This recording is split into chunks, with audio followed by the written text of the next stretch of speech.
ಹರೇ ಶ್ರೀನಿವಾಸ. ಹಾಂ, ಕಳೆದ ಬಾರಿ ನಾವು ದ್ವಾದಶ ಭಾವಗಳನ್ನು ನೋಡಿದ್ದೀವಿ.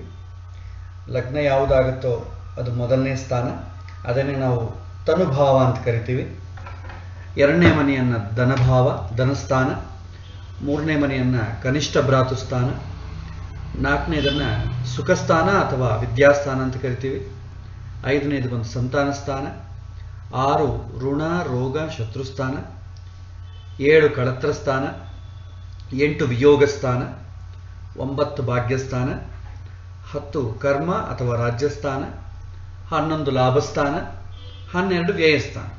ಸೊ ಈ ಥರ 12 ಭಾವಗಳನ್ನು ನಾವು ನೋಡಿದ್ವಿ. ಒಂದ್ಸಲ ನಾವು ಇದನ್ನು ಸಮರೈಸ್ ಮಾಡಿ ನೋಡಿದ್ರೆ, ಎಜುಕೇಷನ್, ಓದಿನ ಬಗ್ಗೆ ನಾವು ತಿಳ್ಕೋಬೇಕಾದ್ರೆ ಅದಕ್ಕೆ ರೆಸ್ಪಾನ್ಸಿಬಲ್ ಪ್ಲಾನೆಟ್ಸ್ ಯಾವುದು ಅಂತಂದರೆ, ಓದಿನ ಬಗ್ಗೆ ನಾವು ನೋಡಬೇಕಾದ್ರೆ ಪರ್ಮನೆಂಟ್ ಸಿಗ್ನಿಫಿಕೇಟರ್ ಯಾರು ಅಂತಂದರೆ ಬುಧ. ಟೆಂಪರರಿ ಸಿಗ್ನಿಫಿಕೇಟರ್ ಯಾರು ಅಂತಂದರೆ 4ನೇ ಮನೆ ಯಾರು ಓನರ್ ಆಗ್ತಾರೆ ಅವರು ಟೆಂಪರರಿ ಸಿಗ್ನಿಫಿಕೇಟರ್ ಆಗ್ತಾನೆ. ಅಂದರೆ ಬುಧ ಸಂಸ್ಕಾರವನ್ನು ಸೂಚನೆ ಮಾಡ್ತಾನೆ. 4ನೇ ಮನೆಗೆ ಅಧಿಪತಿ ಅಥವಾ ಓನರ್ ಯಾರಿರ್ತಾರೆ ಅವನು ಪುಣ್ಯವನ್ನು ಸೂಚನೆ ಮಾಡ್ತಾನೆ. ಹಾಗೆ ಉದ್ಯೋಗಕ್ಕೆ ಶನಿ ಮತ್ತು ಸೂರ್ಯ. ನೋಡುವಂಥ ಸ್ಥಾನ ಯಾವುದು ಅಂದರೆ 10ನೇ ಮನೆ ಅಧಿಪತಿಯನ್ನು ನೋಡ್ತೀವಿ. ಮದುವೆಗೆ ಸಂಸ್ಕಾರವನ್ನು ಸೂಚನೆ ಮಾಡೋ ಗ್ರಹ ಶುಕ್ರ. ಮದುವೆಗೆ ಸಂಬಂಧಪಟ್ಟ ಪುಣ್ಯವನ್ನು ಸೂಚನೆ ಮಾಡೋದು 7ನೇ ಮನೆ ಅಧಿಪತಿ. ಮಕ್ಕಳ ವಿಚಾರದಲ್ಲಿ ಮಕ್ಕಳಿಗೆ ತಂದೆ ತಾಯಿಗಳಿಗಿರುವಂಥ ಅಟ್ಯಾಚ್ಮೆಂಟ್ ಸೂಚನೆ ಮಾಡೋನು ಗುರು. ಮಕ್ಕಳನ್ನು ಪಡೆಯೋಕ್ಕೆ ಬೇಕಾದಂಥ ಪುಣ್ಯವನ್ನು ಸೂಚನೆ ಮಾಡೋದು 5ನೇ ಮನೆ ಅಧಿಪತಿ. ಮನೆಯಲ್ಲಿ ಆರಾಮಾಗಿ ಸಂತೋಷವಾಗಿ ಇರೋದಕ್ಕೆ ಸೂಚನೆ ಮಾಡೋದು ಕುಜ. ಮನೆ ಇರಬೇಕು, ಪುಣ್ಯವನ್ನು ಸೂಚನೆ ಮಾಡೋನು 4ನೇ ಮನೆ ಅಧಿಪತಿ. ಇನ್ನು ಕನ್ವೆನ್ಸ್, ಟ್ರಾವೆಲಿಂಗು, ಗಾಡಿಗಳು ಇದೆಲ್ಲ ನೋಡಿದ್ರೆ ಆ ಸೌಖ್ಯವನ್ನು ಸಂತೋಷವನ್ನು ಪಡುವಂಥದ್ದು ಶುಕ್ರ. ಅದಕ್ಕೆ ಕಾರಾಗಲಿ ಯಾವುದನ್ನ ಗಾಡಿ ಆಗಲಿ ಕೊಂಡುಕೊಳ್ಳಿಕ್ಕೆ ಬೇಕಾದಂಥ ಪುಣ್ಯವನ್ನು ಸೂಚನೆ ಮಾಡೋನು 4ನೇ ಮನೆ ಅಧಿಪತಿ. ಅದೇ ಥರ ಕುಟುಂಬದವರ ಜೊತೆ ಸಂತೋಷವಾಗಿರಬೇಕು ಅಂದರೆ ಅದಕ್ಕೆ ಸಂಸ್ಕಾರವನ್ನು ಸೂಚನೆ ಮಾಡೋದು ಗುರು. ಕುಟುಂಬ ಇರಬೇಕು, ಅದಕ್ಕೆ ಬೇಕಾದ ಪುಣ್ಯವನ್ನು ಸೂಚನೆ ಮಾಡೋದು 2ನೇ ಮನೆ ಅಧಿಪತಿ. ಹಣ ಅಷ್ಟೆ, ಹಣದಿಂದ ತೃಪ್ತಿಯನ್ನು ಸೂಚನೆ ಮಾಡೋದು ಗುರು. ಹಣವನ್ನು ಸೂಚನೆ ಮಾಡೋದು 2ನೇ ಮನೆ ಅಧಿಪತಿ. ರೋಗದ ತೀವ್ರತೆಯನ್ನು, ಪೈನನ್ನು ಸೂಚನೆ ಮಾಡೋದು ಶನಿ ಮತ್ತು ಕುಜ. ಆ ರೋಗ ಬರುವುದು, ರೋಗ ಸಂಬಂಧಪಟ್ಟ ವಿಚಾರಗಳನ್ನು ತಿಳಿಸೋದು 6ನೇ ಮನೆ ಅಧಿಪತಿ. ಹಾಗೆ ಲಾಸಸ್ ಅಥವಾ ವಿಯೋಗ ಅಂತ ಕರಿತೀವಿ. ಎಲ್ಲ ವಿಧವಾಗೂ ಲಾಸಸ್ ಅನ್ಬೋದು, ಬರೀ ಮೆಟೀರಿಯಲ್ ಬ್ಲೆಸ್ಸಿಂಗ್ ಒಂದೇ ಅಲ್ಲ, ಎಲ್ಲ ಥರ. ಅದಕ್ಕೆ ಸಂಬಂಧಪಟ್ಟ ಕಾರಕ ಶನಿ. ಅಧಿಪತಿ ಬಂದು 8ನೇ ಮನೆ ಅಧಿಪತಿ. ಮನುಷ್ಯನಿಗೆ ಶಾಂತಿಯನ್ನು ಸೂಚನೆ ಮಾಡೋದಕ್ಕೆ ಕಾರಕ ಯಾರು ಅಂದರೆ ಗುರು. ಅದಕ್ಕೆ ಸಂಬಂಧಪಟ್ಟ ಮನೆಗಳು ಯಾವುದು ಅಂತಂದರೆ 1, 5, 9ನೇ ಮನೆ. 1 ಲಗ್ನ, 5 ಪೂರ್ವ ಪುಣ್ಯ, 9 ಭಾಗ್ಯ. ಇನ್ನು ಜೀವನದಲ್ಲಿ ಕಂಫರ್ಟ್ ಬೇಕು ಅಂತಂದರೆ ಅದಕ್ಕೆ ಸೂಚನೆ ಮಾಡೋ ಗ್ರಹ ಶುಕ್ರ. ಅದಕ್ಕೆ ಸೂಚನೆ ಮಾಡೋ ಮನೆಗಳು ಯಾವುದು ಅಂತಂದರೆ ಲಗ್ನ, ಚತುರ್ಥ ಅಂದರೆ ಸುಖ, ಸಪ್ತಮ ಅಂದರೆ ಕಳತ್ರ ಸೌಖ್ಯ, 10ನೇ ಮನೆ ಅಂದರೆ ಅಧಿಕಾರ. ಈ ಥರ ನಾವು ಸಮರೈಸ್ ಮಾಡ್ಬೋದು. ಲಾಸ್ಟ್ ಕ್ಲಾಸಲ್ಲಿ ನಾವು ಏನು ಹೇಳಿದ್ದೀವೋ ಇದನ್ನು ಕ್ಯಾಟಗರೈಸ್ ಮಾಡ್ತೀವಿ ನಾವು. ಯಾಕಂದರೆ ಇದನ್ನು ಸಪ್ರೇಟ್ ಕರೆಯೋದು ಕಷ್ಟ ಅಂತೇಳಿ ಕ್ಯಾಟಗರೈಸ್ ಮಾಡ್ತೀವಿ. ಅದರಲ್ಲಿ 4 ಕ್ಯಾಟಗರೀಸ್ ಇದೆ. ಮೊದಲನೇದನ್ನು ತ್ರಿಕೋಣ ಸ್ಥಾನ ಅಂತ ಕರಿತೀವಿ. ತ್ರಿಕೋಣ ಸ್ಥಾನ ಅಥವಾ ಇದನ್ನೇ ಲಕ್ಷ್ಮೀ ಸ್ಥಾನ ಅಂತ ಕೂಡ ಕರಿತೀವಿ. 1ನೇ ಮನೆ ಅಂದರೆ ಲಗ್ನ, 5 ಪಂಚಮ ಸ್ಥಾನ ಪೂರ್ವ ಪುಣ್ಯ ಸ್ಥಾನ, 9ನೇ ಮನೆ ಕೂಡ ಪೂರ್ವ ಪುಣ್ಯ ಸ್ಥಾನ ಭಾಗ್ಯಸ್ಥಾನ. ಈ 1, 5, 9 ಈ 3 ಮನೆಗಳನ್ನು ನಾವು ತ್ರಿಕೋಣಗಳು ಅಂತ ಕರಿತೀವಿ. ಯಾಕಂದರೆ ಪುಸ್ತಕದಲ್ಲಿ ತ್ರಿಕೋಣ ಸ್ಥಾನ ಅಂತ ಕರೀತಾರೆ. ಅವನು ಸ್ಪೆಷಲ್ ಆಗಿ 1, 5, 9 ಅಂತ ಹೇಳಲ್ಲ. ತ್ರಿಕೋಣ ಸಂಬಂಧ ಬಂದರೆ ಹೇಗಿರುತ್ತೆ ಅಂತ ಹೇಳಿದಾಗ ನಾವು 1, 5, 9 ಅಂತ ಅರ್ಥ ಮಾಡ್ಕೋಬೇಕು. ಇದು ತುಂಬ ಬಲವಾದ ಸ್ಥಾನಗಳು. ಮನುಷ್ಯ ಪೂರ್ವಜನ್ಮದಲ್ಲಿ ಯಾವ ಫಲವನ್ನು ಬಯಸದೆ ತನ್ನ ಕರ್ತವ್ಯ ಅಂತ ಏನಾದರೂ ಕೆಲಸ ಪುಣ್ಯವನ್ನು ಮಾಡಿದರೆ ಅದಕ್ಕೆ ಬರುವುದಂಥ ಪುಣ್ಯ ಯಾವ ಸೂಚನೆ ಮಾಡುತ್ತೆ ಅಂದರೆ 1, 5, 9. ಇದರಿಂದ ಏನಾಗುತ್ತೆ, ಮನುಷ್ಯನಿಗೆ ಮನಸ್ಸಿಗೆ ಶಾಂತಿ ಆಗುತ್ತೆ. ಮನುಷ್ಯ ಯಾವಾಗೂ ಕೂಡ ತೃಪ್ತಿಯಾಗಿರುವಂಥ ಜೀವನವನ್ನು ಅನುಭವಿಸ್ತಾನೆ. ಎರಡನೇದು ಕೇಂದ್ರ ಸ್ಥಾನಗಳು ಅಂತ ಕರಿತೀವಿ, ಕ್ವಾಡ್ರೆಂಟ್ಸ್. ಮೊದಲನೇದು ತ್ರಿಕೋಣ ಅಂದರೆ ಟ್ರೈನ್ಸ್ ಅಂತೀವಿ, ಎರಡನೇದು ಬಂದು ಕ್ವಾಡ್ರೆಂಟ್ಸ್ ಅಂತೀವಿ. ಅಂದರೆ ಇದು ಜೀವನಕ್ಕೆ ಬೇಕಾದಂಥ 4 ಪಿಲ್ಲರ್ ಇದ್ದಂಗೆ. 1 ನಾನು, 4 ಬಂದು ನನ್ನ ಸುಖ, ನನ್ನ ಪ್ರಾಪರ್ಟಿ, 7 ಬಂದು ನನ್ನ ಸೌಖ್ಯ, ನನ್ನ ಹೆಂಡತಿ, ನನ್ನ ಗಂಡ, 10 ಬಂದು ನನ್ನ ಉದ್ಯೋಗ, ನನ್ನ ಅಧಿಕಾರ, ನನ್ನ ಕೀರ್ತಿ, ನನ್ನ ರಾಜ್ಯ. ಇದೆಲ್ಲ ಕೂಡ ಲೌಕಿಕ ಸುಖವನ್ನು ಕೊಡ್ತಕ್ಕಂಥದ್ದು. ಜನ್ಮಾಂತರದಲ್ಲಿ ಫಲವನ್ನು ಬಯಸಿ ಏನಾದರೂ ಕಾರ್ಯಗಳನ್ನು ಕರ್ಮ ಮಾಡಿದರೆ ಅದಕ್ಕೆ ಬರಬೇಕಾದಂಥ ಫಲ. ಇದರಿಂದ ಏನಾಗುತ್ತೆ, ವರ್ಡ್ಲಿ ಕಂಫರ್ಟ್ ಸಿಗತ್ತೆ, ಪೀಸ್ ಸಿಗತ್ತೆ, ಇಲ್ಲ ಅಂತ ಹೇಳಲಿಕ್ಕಾಗೋದಿಲ್ಲ, ವರ್ಡ್ಲಿ ಕಂಫರ್ಟ್ ಅಂತೂ ಸಿಗತ್ತೆ. ಸೊ ಅದಕ್ಕೆ ಕೇಂದ್ರ ಸ್ಥಾನಗಳು ಅಂತ ಕರಿತೀವಿ. ಸೊ ಕೇಂದ್ರ ಸ್ಥಾನ ಆಗಲಿ ಕೋಣಸ್ಥಾನ ಎರಡೂ ಪುಣ್ಯ ಸ್ಥಾನಗಳೇ. ಯಾಕೆಂದರೆ ವರ್ಡ್ಲಿ ಕಂಫರ್ಟ್ ಬೇಕಾದ್ರೂ, ಮಾನಸಿಕವಾಗಿ ಶಾಂತಿ ಬೇಕಾದ್ರೂ ಪುಣ್ಯ ಇರಬೇಕಾದ್ರೆ. ಆದರೆ 2 ಡಿಫ್ರೆಂಟ್ ಕ್ವಾಲಿಟಿ ಅಂತ ಅರ್ಥ ಮಾಡ್ಕೋಬೇಕು. 3ನೇದು ದುಷ್ಟ ಸ್ಥಾನಗಳು ಅಂತ ಕರಿತೀವಿ. ಅಂದರೆ ಪೂರ್ವಜನ್ಮದ ಪಾಪಸ್ಥಾನಗಳು, ಪೂರ್ವಜನ್ಮವನ್ನು ಮಾಡಿದಂಥ ಪಾಪವನ್ನು ಸೂಚನೆ ಮಾಡುವಂಥ ಸ್ಥಾನಗಳು ಅಂತ ಅರ್ಥ ಮಾಡ್ಕೋಬೇಕು. ಇದರಲ್ಲಿ 6, 8, 12. 6ನೇ ಮನೆ ಋಣ, ರೋಗ, ಶತ್ರು. 8ನೇ ಮನೆ ವಿಯೋಗ, ಮೃತ್ಯು, ಆಯುಷ್. 12ನೇ ಮನೆ ದುರ್ವ್ಯಯ, ದುರ್ವ್ಯಸನಗಳು, ಇದೆಲ್ಲ ಬರುತ್ತೆ. ಸೊ ಇದೆಲ್ಲ ಕೂಡ ಮನುಷ್ಯನಿಗೆ ತೊಂದರೆ ಕೊಡುವಂತಹ ವಿಚಾರಗಳು. ಅಂದರೆ ಈ ಜನ್ಮಾಂತರದಲ್ಲಿ ಏನಾದರೂ ಇದರ ಸಂಬಂಧಪಟ್ಟ ಪಾಪ ಮಾಡಿದರೆ ಮಾತ್ರ ತೊಂದರೆ ಬರುತ್ತೆ, ಎಲ್ಲರಿಗೂ ತೊಂದರೆ ಕೊಡುವಂಥ ವಿಚಾರ ಅಲ್ಲ. ಅದರ ತೀವ್ರತೆಯನ್ನು ನೋಡಿ ನಾವು ಹೇಳಬೇಕಾಗುತ್ತೆ. ಸೊ ದುಷ್ಟ ಸ್ಥಾನಗಳು 6, 8, 12 ಇದು ಯಾವ ಕಾಲಕ್ಕೂ ಕೂಡ ಒಳ್ಳೆಯದಲ್ಲ. ಯಾವುದಕ್ಕಾದ್ರೂ 6, 8, 12 ರಿಲೇಶನ್ಶಿಪ್ ಬಂತು ಅಂತಂದ್ರೆ ಹಿಂದಿನ ಜನ್ಮದಲ್ಲಿ ಏನೋ ಪಾಪ ಇದೆ ಅಂತ ಅರ್ಥ. 159 ರಿಲೇಶನ್ಶಿಪ್ ಬಂತ ಅಂದ್ಕೊಳ್ಳಿ, ಪುಣ್ಯ ಮಾಡಿದ್ದಾನೆ. 14, 7, 10 ರಿಲೇಶನ್ಶಿಪ್ ಅಂತ ಅಂದ್ಕೊಳ್ಳಿ, ಹಿಂದಿನ ಜನ್ಮದ ವರ್ಡ್ಲಿ ಕಂಫರ್ಟಿಗೆ ಸಂಬಂಧಪಟ್ಟ ಪುಣ್ಯ ಮಾಡಿದ್ದಾನೆ ಅಂತ ಅರ್ಥ. ಸೊ ಹೀಗೆ ನಾವು ಕ್ಯಾಟಗರೈಸ್ ಮಾಡ್ತೀವಿ. ಆಮೇಲೆ 2, 3, 11 ಇದನ್ನು ತಟಸ್ಥ ಸ್ಥಾನಗಳು ಅಥವಾ ನ್ಯೂಟ್ರಲ್ ಅಂತೀವಿ. ಅಂದರೆ ಇದು ಒಳ್ಳೆಯದೂ ಅಲ್ಲ ಕೆಟ್ಟದ್ದೂ ಅಲ್ಲ, ಸೊ ನ್ಯೂಟ್ರಲ್ ಆಗಿರುತ್ತೆ. 3ನೇ ಮನೆಯನ್ನು ನಾವು ಆ್ಯಕ್ಚುಲಿ ದುಷ್ಟ ಸ್ಥಾನದಲ್ಲಿ ಹೇಳ್ತಾರೆ ಶಾಸ್ತ್ರದಲ್ಲಿ, ಬಟ್ ಇವತ್ತಿನ ಜನಜೀವನದಲ್ಲಿ ಅದು ದುಷ್ಟ ಸ್ಥಾನ ಅಲ್ಲ. ಯಾಕೆಂದರೆ ಕೋಪ, ಅಹಂಕಾರ ಅಂತ ಅಂಬೋದು 2 ಇದೆ. ಈ ಕೋಪ, ಅಹಂಕಾರ ಕಲಿಯುಗದಲ್ಲಿರುವಂಥ ಜನಗಳಿಗೆ ಸಾಮಾನ್ಯವಾಗಿ ಎಲ್ಲರಿಗೂ ಇರೋದು, ಇಲ್ಲದಂಥವ್ರು ಕಾಣೋದು ತುಂಬ ಕಷ್ಟ. ಹಾಗಾಗಿ ಅದು ಎಲ್ಲರಿಗೂ ನ್ಯಾಚುರಲ್ ಆಗಿ ಇರೋದೇ ಆದ ಕಾರಣ ಅದು ದುಷ್ಟ ಸ್ಥಾನವಾಗಿ ನಾವು ತಗೊಳ್ಳಿಕ್ಕೆ ಬರಲ್ಲ. ಸೊ ಅದನ್ನು ನ್ಯೂಟ್ರಲ್ ಆಗಿ ತಗೋಬೇಕಾಗುತ್ತೆ. ಸೊ ಹೀಗೆ 4 ಕ್ಯಾಟಗರೈಸ್ ಮಾಡ್ತೀವಿ. ತ್ರಿಕೋಣ ಸ್ಥಾನಗಳಂದರೆ 1, 5, 9, ಕೇಂದ್ರ ಸ್ಥಾನಗಳು ಅಂದರೆ 1, 4, 7, 10, ದುಷ್ಟ ಸ್ಥಾನಗಳಂದರೆ 6, 8, 12, ತಟಸ್ಥ ಸ್ಥಾನಗಳಂದರೆ 2, 3, 11. ಸೊ ಇದು ನಾವು ನೆನಪಿಟ್ಕೋಬೇಕಾದಂಥ ವಿಚಾರ. ಏಕೆಂದರೆ ಮುಂದೆ ತ್ರಿಕೋಣ ಸ್ಥಾನ ಸಂಬಂಧ ಬಂದರೆ, ದುಷ್ಟ ಸ್ಥಾನಕ್ಕೆ ಸಂಬಂಧ ಬಂದರೆ ಅಂತಂದಾಗ ಇದು ನೆನಪಿಲ್ಲದ್ರೆ ನಮಗೆ ಆ ಹೌಸ್ ನೋಡೋದು ಕಷ್ಟ ಆಗುತ್ತೆ. ಸೊ ಇದನ್ನು ಸ್ವಲ್ಪ ನೆನಪಿಟ್ಕೋಬೇಕಾದ ವಿಚಾರ. ನಂತರ ಇನ್ನೊಂದು ನಾವು ಕೆಲವಿನ ಡೆಫಿನಿಷನ್ಸ್ ಅನ್ನು ನೋಡಬೇಕಾಗುತ್ತೆ. ಸೊ ಯೋಗಕಾರಕ. ಸೊ ಯೋಗಕಾರಕ ಅನ್ನುವಂಥ ಗ್ರಹ ಯಾರು ಅಂತ ನಾವು ತಿಳ್ಕೋಬೇಕು. ಯೋಗಕಾರಕ ಅಂದರೆ ಯೋಗವನ್ನು ಕೊಡತಕ್ಕಂಥ ಗ್ರಹ. ಜಾತಕದಲ್ಲಿ ಎಲ್ಲ ಗ್ರಹಗಳು ಇರುತ್ತೆ, ಆದರೆ ಕೆಲವಿನ ಗ್ರಹಗಳು ಹೆಚ್ಚಿನ ಯೋಗವನ್ನು ಕೊಡುತ್ತೆ. ಸೊ ಆ ಗ್ರಹಗಳನ್ನು ತಿಳಿಯೋ ಕ್ರಮ ಏನು ಅಂತಂಬೋದು ನಾವು ತಿಳ್ಕೋಬೇಕು. ಯೋಗಕಾರಕ ಎಲ್ಲ ಲಗ್ನಗಳಿಗೂ ಇರಲ್ಲ, ಕೆಲವು ಲಗ್ನಗಳಿಗೆ ಮಾತ್ರ ಇರುತ್ತೆ. ಸೊ ಇದಕ್ಕೆ ಇಷ್ಟ ಡೆಫಿನಿಷನ್ ಏನಂತಂದರೆ, ಇದಕ್ಕೊಂದು ರೂಲ್ ಇದೆ.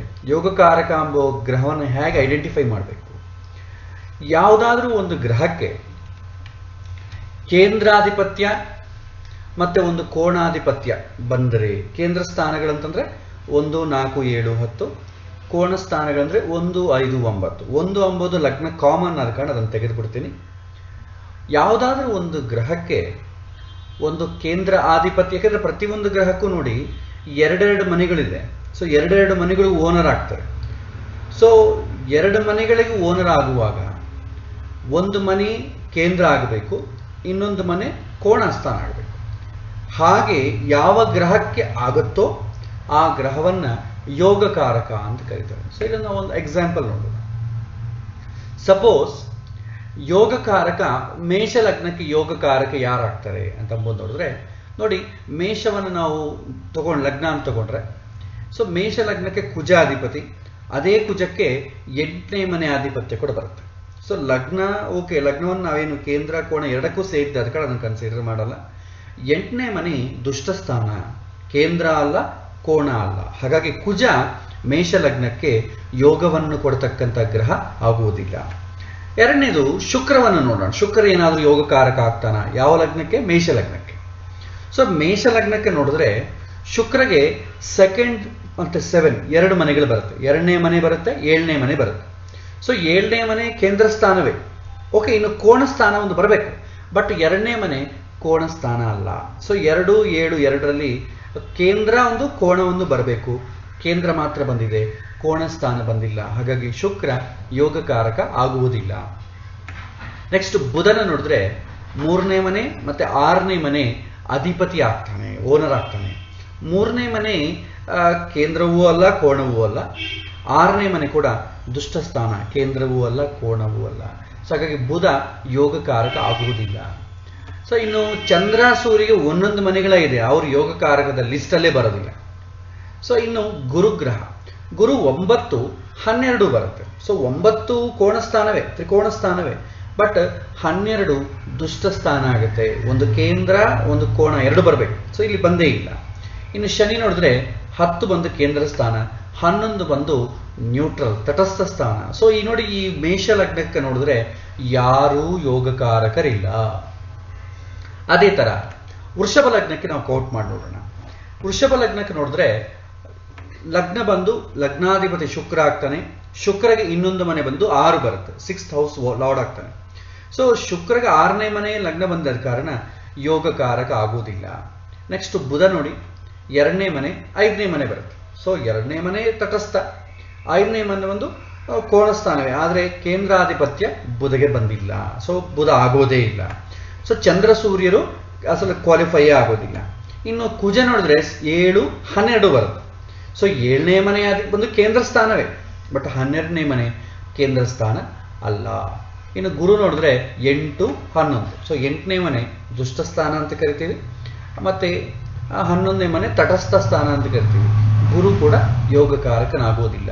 ಇನ್ನು ಶನಿ ನೋಡಿ, ಶನಿ ಬಂದು ಕ್ವಾಲಿಫೈ ಆಗ್ತಾನೆ. ಹೇಗೆ ಅಂತಂದ್ರೆ ಶನಿ 9ನೇ ಮನೆ ಮತ್ತೆ 10ನೇ ಮನೆ ಬರುತ್ತೆ. ಸೊ 9ನೇ ಮನೆ ಕೋಣಸ್ಥಾನ, 10ನೇ ಮನೆ ಅದು ಕೇಂದ್ರ ಸ್ಥಾನ. ಹಾಗಾಗಿ ವೃಷಭ ಲಗ್ನಕ್ಕೆ ಶನಿ ಯೋಗಕಾರಕ. ಯಾರು ವೃಷಭ ಲಗ್ನದಲ್ಲಿ ಹುಟ್ಟಿರ್ತಾರೋ ಅವನಿಗೆ ಶನಿ ತುಂಬಾ ಯೋಗವನ್ನು ಕೊಡ್ತಕ್ಕಂಥ ಗ್ರಹ, ಕೆಟ್ಟ ಗ್ರಹ ಅಂತೂ ಅಲ್ಲ. ವೃಷಭ ಲಗ್ನದವರಿಗೆ ಶನಿ ತುಂಬಾ ಅನುಕೂಲವನ್ನು ಮಾಡ್ತಾನೆ. ಯಾಕಂದ್ರೆ ಯೋಗಕಾರಕ ಆದ ಕಾರಣ ಎಲ್ಲ ಗ್ರಹಗಳಿಗಿಂತಲೂ ಹೆಚ್ಚಿನ ಅನುಕೂಲವನ್ನು ಕೊಡುವಂಥ ಗ್ರಹ ಯಾವುದು ಅಂದ್ರೆ ಶನಿ ಆಗ್ತಾನೆ. ಹೀಗೆ ಮೇಷ ಲಗ್ನ, ವೃಷಭ ಲಗ್ನ ನೋಡಿದ್ವಿ. ಮಿಥುನ, ಕರ್ಕ, ಸಿಂಹ ಹಾಗೆ 12 ಲಗ್ನಗಳನ್ನು ನೋಡಿದ್ರೆ ನಮಗೆ ಬರೀ 3 ಗ್ರಹಗಳೇ ಯೋಗಕಾರಕರು ಬರ್ತಾರೆ. ಅದನ್ನು ನಾವು ನೋಡಿದ್ರೆ ವೃಷಭ ಲಗ್ನಕ್ಕೆ ನಮಗೆ ಶನಿ ಅಂತ ಗೊತ್ತಾಯ್ತು. ಅದೇ ತರ ತುಲಾ ಲಗ್ನಕ್ಕೂ ಕೂಡ ಶನಿ ಯೋಗಕಾರಕನಾಗ್ತಾನೆ. ಸೊ ಹೇಗೆ ಅಂತಂದ್ರೆ ನೋಡಿ, ಸಪೋಸ್ ತುಲಾ ಲಗ್ನ ಅಂತ ನೀವು ಮಾಡ್ಕೊಂಡ್ರೆ, ಈ ತುಲಾ ಲಗ್ನ ನೀವು ಮಾಡ್ಕೊಂಡ್ರೆ 1, 2, 3, 4, 5 ಶನಿಗೆ ಬಂದು 4, 5 ಬರುತ್ತೆ. 4 ಬಂದು ಕೇಂದ್ರ, 5 ಬಂದು ಕೋಣಸ್ಥಾನ. ಸೊ ತುಲಾ ಲಗ್ನಕ್ಕೆ ಕೂಡ ಶನಿಯೇ ಯೋಗಕಾರಕ ಆಗ್ತಾನೆ. ಅಂದ್ರೆ ವೃಷಭ ಲಗ್ನ, ತುಲಾ ಲಗ್ನ ಅಂತ ಅಂಬೋದು 2 ಶುಕ್ರನ ಮನೆಗಳು. ಸೊ ಶುಕ್ರನ ಮನೆಗಳಿಗೆ ಶನಿ ಯೋಗಕಾರಕನಾಗ್ತಾನೆ. This is standard. ಇದನ್ನು ಮತ್ತೆ ಮತ್ತೆ ನಾವು ಏನು ಕ್ಯಾಲ್ಕುಲೇಟ್ ಮಾಡೋ ಅವಶ್ಯಕತೆ ಇಲ್ಲ. It's a standard. ಶುಕ್ರ ಲಗ್ನಗಳಿಗೆ ಅಂದ್ರೆ ವೃಷಭ ಮತ್ತೆ ತುಲಾ ಲಗ್ನಗಳಿಗೆ ಶನಿ ಯೋಗಕಾರಕನಾಗ್ತಾನೆ. ಸೊ ಅದೇ ತರ ಮಕರ, ಕುಂಭ ಲಗ್ನಗಳಿಗೆ ಶುಕ್ರ ಯೋಗಕಾರಕನಾಗ್ತಾನೆ. ಮಕರ, ಕುಂಭ ಬಂದು 2 ಶನಿ ಮನೆಗಳು. ಶನಿ ಮನೆಗಳಿಗೆ ಶುಕ್ರ ಯೋಗಕಾರಕನಾಗ್ತಾನೆ, ಶುಕ್ರ ಮನೆಗಳಿಗೆ ಶನಿ ಯೋಗಕಾರಕನಾಗ್ತಾನೆ. ಈಗ ನೋಡಿ, ನಾನು ಮಕರ ಲಗ್ನವನ್ನು ಇಟ್ಕೊತೀನಿ. ಇಲ್ಲಿ ಮಕರ ಲಗ್ನ ಅಂತ ನಾನು ಇಟ್ಕೊಂಡ್ರೆ 1, 2, 3, 4, 5 ಶುಕ್ರನ ಮನೆ 5ನೇ ಮನೆ ಬರುತ್ತೆ. 6, 7, 8, 9, 10 10ನೇ ಮನೆ ಕೂಡ ಶುಕ್ರನ ಮನೆ ಬರುತ್ತೆ. 5, 10 5ನೇ ಮನೆ ಕೋಣಸ್ಥಾನ, 10ನೇ ಮನೆ ಕೇಂದ್ರ ಸ್ಥಾನ. ಆದ ಕಾರಣ ಮಕರ ಲಗ್ನಕ್ಕೆ ಶುಕ್ರ ಯೋಗಕಾರಕನಾಗ್ತಾನೆ. ಅದೇ ತರ ಕುಂಭ ಲಗ್ನ ತಗೊಳ್ಳಿ. ಕುಂಭ ಲಗ್ನ ನೋಡ್ರಿ 1, 2, 3, 4. ಸೊ 4th ಹೌಸ್ ಬಂದು ಶುಕ್ರನ ಮನೆ ಆಗುತ್ತೆ. 5, 6, 7, 8, 9 9th ಹೌಸ್ ಬಂದು ಶುಕ್ರನ ಮನೆ ಆಗುತ್ತೆ. 4 and 9 4ನೇ ಮನೆ ಬಂದು ಕೇಂದ್ರ ಸ್ಥಾನ, 9ನೇ ಮನೆ ಬಂದು ಕೋಣಸ್ಥಾನ. ಹಾಗಾಗಿ ಮಕರ ಲಗ್ನಕ್ಕೆ ಕೂಡ ಈ ಒಂದು ಶುಕ್ರ ಯೋಗಕಾರಕನಾಗ್ತಾನೆ. ನೀವು ಜಸ್ಟ್ ನೆನಪಿಟ್ಕೋಬೇಕಂದ್ರೆ ಮಕರ, ಕುಂಭ ಲಗ್ನ, ಶನಿ ಲಗ್ನಗಳಿಗೆ ಶುಕ್ರ ಯೋಗಕಾರಕ, ಶುಕ್ರ ಲಗ್ನಗಳಿಗೆ ಶನಿ ಯೋಗಕಾರಕ. ಇದು ನೆನಪಿಟ್ಕೊಂಡ್ರೆ ಸಾಕು. ಇನ್ನೊಂದು ಗ್ರಹ ಯಾವುದು ಅಂತಂದ್ರೆ ಕುಜ. ಕರ್ಕ ಮತ್ತೆ ಸಿಂಹ ಲಗ್ನಗಳಿಗೆ ಕುಜ ಯೋಗಕಾರಕನಾಗ್ತಾನೆ. ಅದು ಹೇಗೆ ನೋಡಿ. ಸೊ ಕರ್ಕಲಗ್ನ ನೀವು ತಗೊಂಡ್ರೆ 1 2 3 4 5 5ನೇ ಮನೆ ಕುಜಾಧಿಪತ್ಯ ಬರುತ್ತೆ. 6 7 8 9 10 10ನೇ ಮನೆ ಕೂಡ ಕುಜ ಬರುತ್ತೆ. ಸೊ 5 10 5ನೇ ಮನೆ ಕೋಣಸ್ಥಾನ, 10ನೇ ಮನೆ ಕೇಂದ್ರ ಸ್ಥಾನ. ಸೊ ಕುಜ ಯೋಗಕಾರಕನಾಗ್ತಾನೆ. ನಂತರ ಸಿಂಹಲಗ್ನ ತಗೊಂಡ್ರೆ 1 2 3 4 4ನೇ ಮನೆ ಕುಜ ಆಗುತ್ತೆ. 5 6 7 8 9 9ನೇ ಮನೆ ಬಂದು ಕುಜ ಆಗುತ್ತೆ. ಸೊ 5 4 9 ಸೊ 4ನೇ ಮನೆ ಕೇಂದ್ರ ಸ್ಥಾನ, 9ನೇ ಮನೆ ಕೋಣಸ್ಥಾನ. ಸೊ ಹಾಗಾಗಿ ಸೂರ್ಯ ಚಂದ್ರ ಈ ಕರ್ಕ ಸಿಂಹ ಲಗ್ನಗಳಿಗೆ ಕುಜ ಯೋಗಕಾರಕನಾಗ್ತಾನೆ. ಈ ಗ್ರಹಗಳ ಬಿಟ್ಟು, ಈ ಲಗ್ನಗಳಿಗೆ ಬಿಟ್ಟು ಬೇರೆ ಲಗ್ನಗಳಿಗೆ ಯಾರೂ ಯೋಗಕಾರಕರಿಲ್ಲ. ಸೊ ಇದು ನೀವು ಸ್ಟ್ಯಾಂಡರ್ಡ್, ಇದು ನೀವು ಜಸ್ಟ್ ನೆನ್ಪಿಟ್ಕೊಂಡ್ರೆ ಸಾಕು. ಮಕರ ಕುಂಭ ಲಗ್ನಗಳಿಗೆ ಶನಿ ಯೋಗಕಾರಕ, ಮಕರ ಕುಂಭ ಲಗ್ನಗಳಿಗೆ ಶುಕ್ರ ಯೋಗಕಾರಕ, ವೃಷಭ ತುಲಾ ಲಗ್ನಗಳಿಗೆ ಶನಿ ಯೋಗಕಾರಕ, ಕರ್ಕ ಸಿಂಹ ಲಗ್ನಗಳಿಗೆ ಕುಜ ಯೋಗಕಾರಕ. ಸೊ ಇದು ನೀವು ಕ್ಯಾಲ್ಕುಲೇಟ್ ಮಾಡೋ ಅವಶ್ಯಕತೆ ಇಲ್ಲ, ಇದನ್ನ ಜಸ್ಟ್ ನೆನ್ಪಿಟ್ಕೊಂಡ್ರೆ ಸಾಕು. ಸೊ ಇದು ಯೋಗಕಾರಕ ಅನ್ನುವಂಥ ವಿಚಾರ. ಸೊ ಇದು ಆದ ನಂತರ ಇನ್ನೊಂದು ಡೆಫಿನಿಷನ್ ನಾವು ನೋಡಿ. ಇದು ಯಾವಾಗ ಉಪಯೋಗ ಆಗುತ್ತೆ ಅಂದ್ರೆ, ನಾವು ಜಾತಕವನ್ನು ಡೀಪಾಗಿ ಅನಲೈಸ್ ಮಾಡೋ ಕಾಲಕ್ಕೆ ಈ ಕಾನ್ಸೆಪ್ಟ್ ನಮಗೆ ಬೇಕಾಗುತ್ತೆ. ಸದ್ಯಕ್ಕಂತ ಈ ಕಾನ್ಸೆಪ್ಟ್ ನೆನ್ಪಿಟ್ಕೊಂಡ್ರೆ ಸಾಕು. ಎರಡನೇದು ಕೇಂದ್ರಾಧಿಪತ್ಯ ದೋಷ ಅಂತ ಕರಿತೀವಿ. ಸೊ ಕೇಂದ್ರಾಧಿಪತ್ಯ ದೋಷ ಅಂತಂದ್ರೆ, ಸೊ ನಮಗೆ ಶುಭ ಗ್ರಹಗಳಿವೆ. ಸೊ ಶುಭ ಗ್ರಹಗಳ ಬಗ್ಗೆ ನಾನು ಇನ್ನೂ ಹೇಳ್ತೀನಿ. 2 ಶುಭ ಗ್ರಹಗಳಿಗೆ, ಸೊ ಇದು ನಾನು ಶುಭ ಗ್ರಹಗಳನ್ನ ಕವರ್ ಮಾಡಿದ ನಂತರ ಹೇಳ್ತೀನಿ ನೋಡಿ. ಸೊ ಇಲ್ಲಿ ನೋಡಿ, ಗ್ರಹಗಳಲ್ಲಿ 2 ತರ ನಾವು ಬೈಫರ್ಕೇಟ್ ಮಾಡ್ತೀವಿ. ಶುಭ ಗ್ರಹಗಳು, ಪಾಪಗ್ರಹಗಳು, ಮ್ಯಾಲಿಫಿಕ್ಸ್ ಅಂಡ್ ಬೆನಿಫಿಕ್ಸ್. ಈಗ ಶುಭ ಗ್ರಹಗಳು ಅಂತಂದ್ರೆ ಶುಭವನ್ನು ಸೂಚನೆ ಮಾಡುವಂತಹ ಗ್ರಹಗಳು, ಅಥವಾ ಪೂರ್ವಜನ್ಮದಲ್ಲಿ ಮಾಡಿದಂಥ ಪುಣ್ಯವನ್ನು ಸೂಚನೆ ಮಾಡುವಂತಹ ಗ್ರಹಗಳು ಅಂತ ಅರ್ಥ. ಪಾಪಗ್ರಹಗಳು ಅಂತಂದ್ರೆ ಹಿಂದೆ ಮಾಡಿದಂಥ ಪಾಪವನ್ನು ಸೂಚನೆ ಮಾಡುವ ಗ್ರಹಗಳು ಅಂತ ಅರ್ಥ. ಅಷ್ಟೇ ಆಗ್ಲಿ, ಶುಭ ಗ್ರಹಗಳು ಅಂದ್ರೆ ಅವರಿಗೆ ಸಂಬಂಧಪಟ್ಟದ್ದಲ್ಲ. ಈ ಗ್ರಹಗಳು ಶುಭ ಅಂದ್ರೆ ಅವ್ರು ಒಳ್ಳೇದು ಮಾಡೋದು, ಈ ಗ್ರಹಗಳು ಕೆಟ್ಟದ್ದು ಮಾಡೋದು ಅಂತ ಅರ್ಥ ಅಲ್ಲ. ಗ್ರಹಗಳು ಯಾವಾಗೂ ಕೂಡ ಒಳ್ಳೆಯದು ಕೆಟ್ಟದ್ದು ಎರಡೂ ಮಾಡೋದಿಲ್ಲ, ಯಾಕಂದ್ರೆ ಅವ್ರಿಗೆ ಮಾಡೋ ಅಧಿಕಾರವೇ ಇಲ್ಲ. ಸೊ ಅವ್ರು ಏನ್ ಮಾಡ್ತಾರೆ, ಸೂಚನೆ ಮಾಡ್ತಾರೆ ಅಷ್ಟೇ. ಈಗ ಪೊಲೀಸ್ ಇದ್ದಾನೆ, ಪೊಲೀಸ್ ಒಳ್ಳೆಯವ್ರನ್ನ ಚೆನ್ನಾಗಿರುತ್ತೆ, ಕೆಟ್ಟವ್ರನ್ನ ಏನ್ ಮಾಡ್ತಾರೆ, ಹೊಡಿತಾನೆ.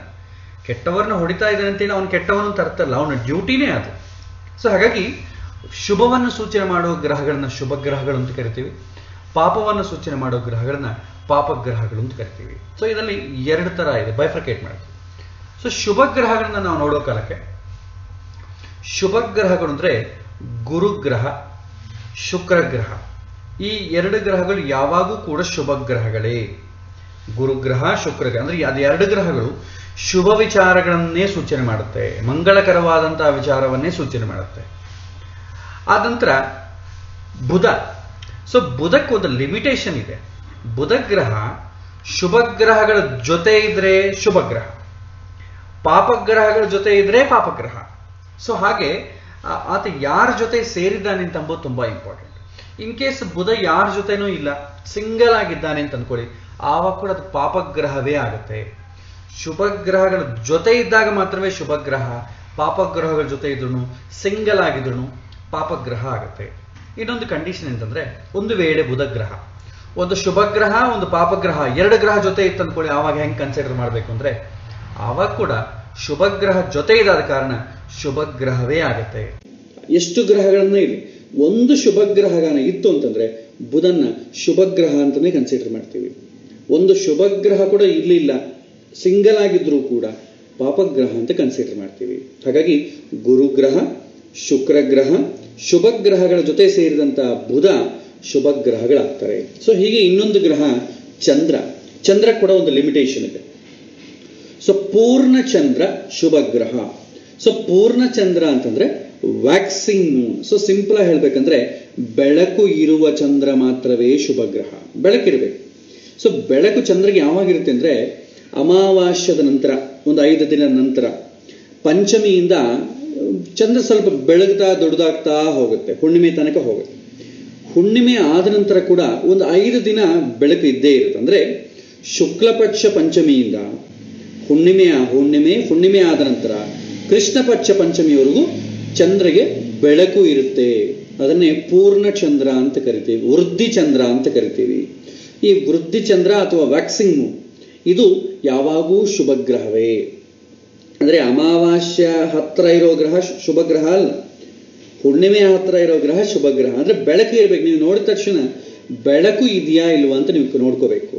ಬೆಳಕು ಇದ್ರೆ ಶುಭ ಗ್ರಹ, ಬೆಳಕು ಇರಲಿಲ್ಲ ಅಂದರೆ ಪಾಪಗ್ರಹವಾಗಿ ತಗೋಬೇಕು. ಸೊ ಇದು ಶುಭ ಗ್ರಹಗಳು. ಗುರುವಿಗೆ ಶುಕ್ರಿಗೆ ಯಾವ ಲಿಮಿಟೇಷನ್ ಇಲ್ಲ, ಅವರಿಬ್ಬರು ಯಾವಾಗೂ ಶುಭ ಗ್ರಹಗಳೇ.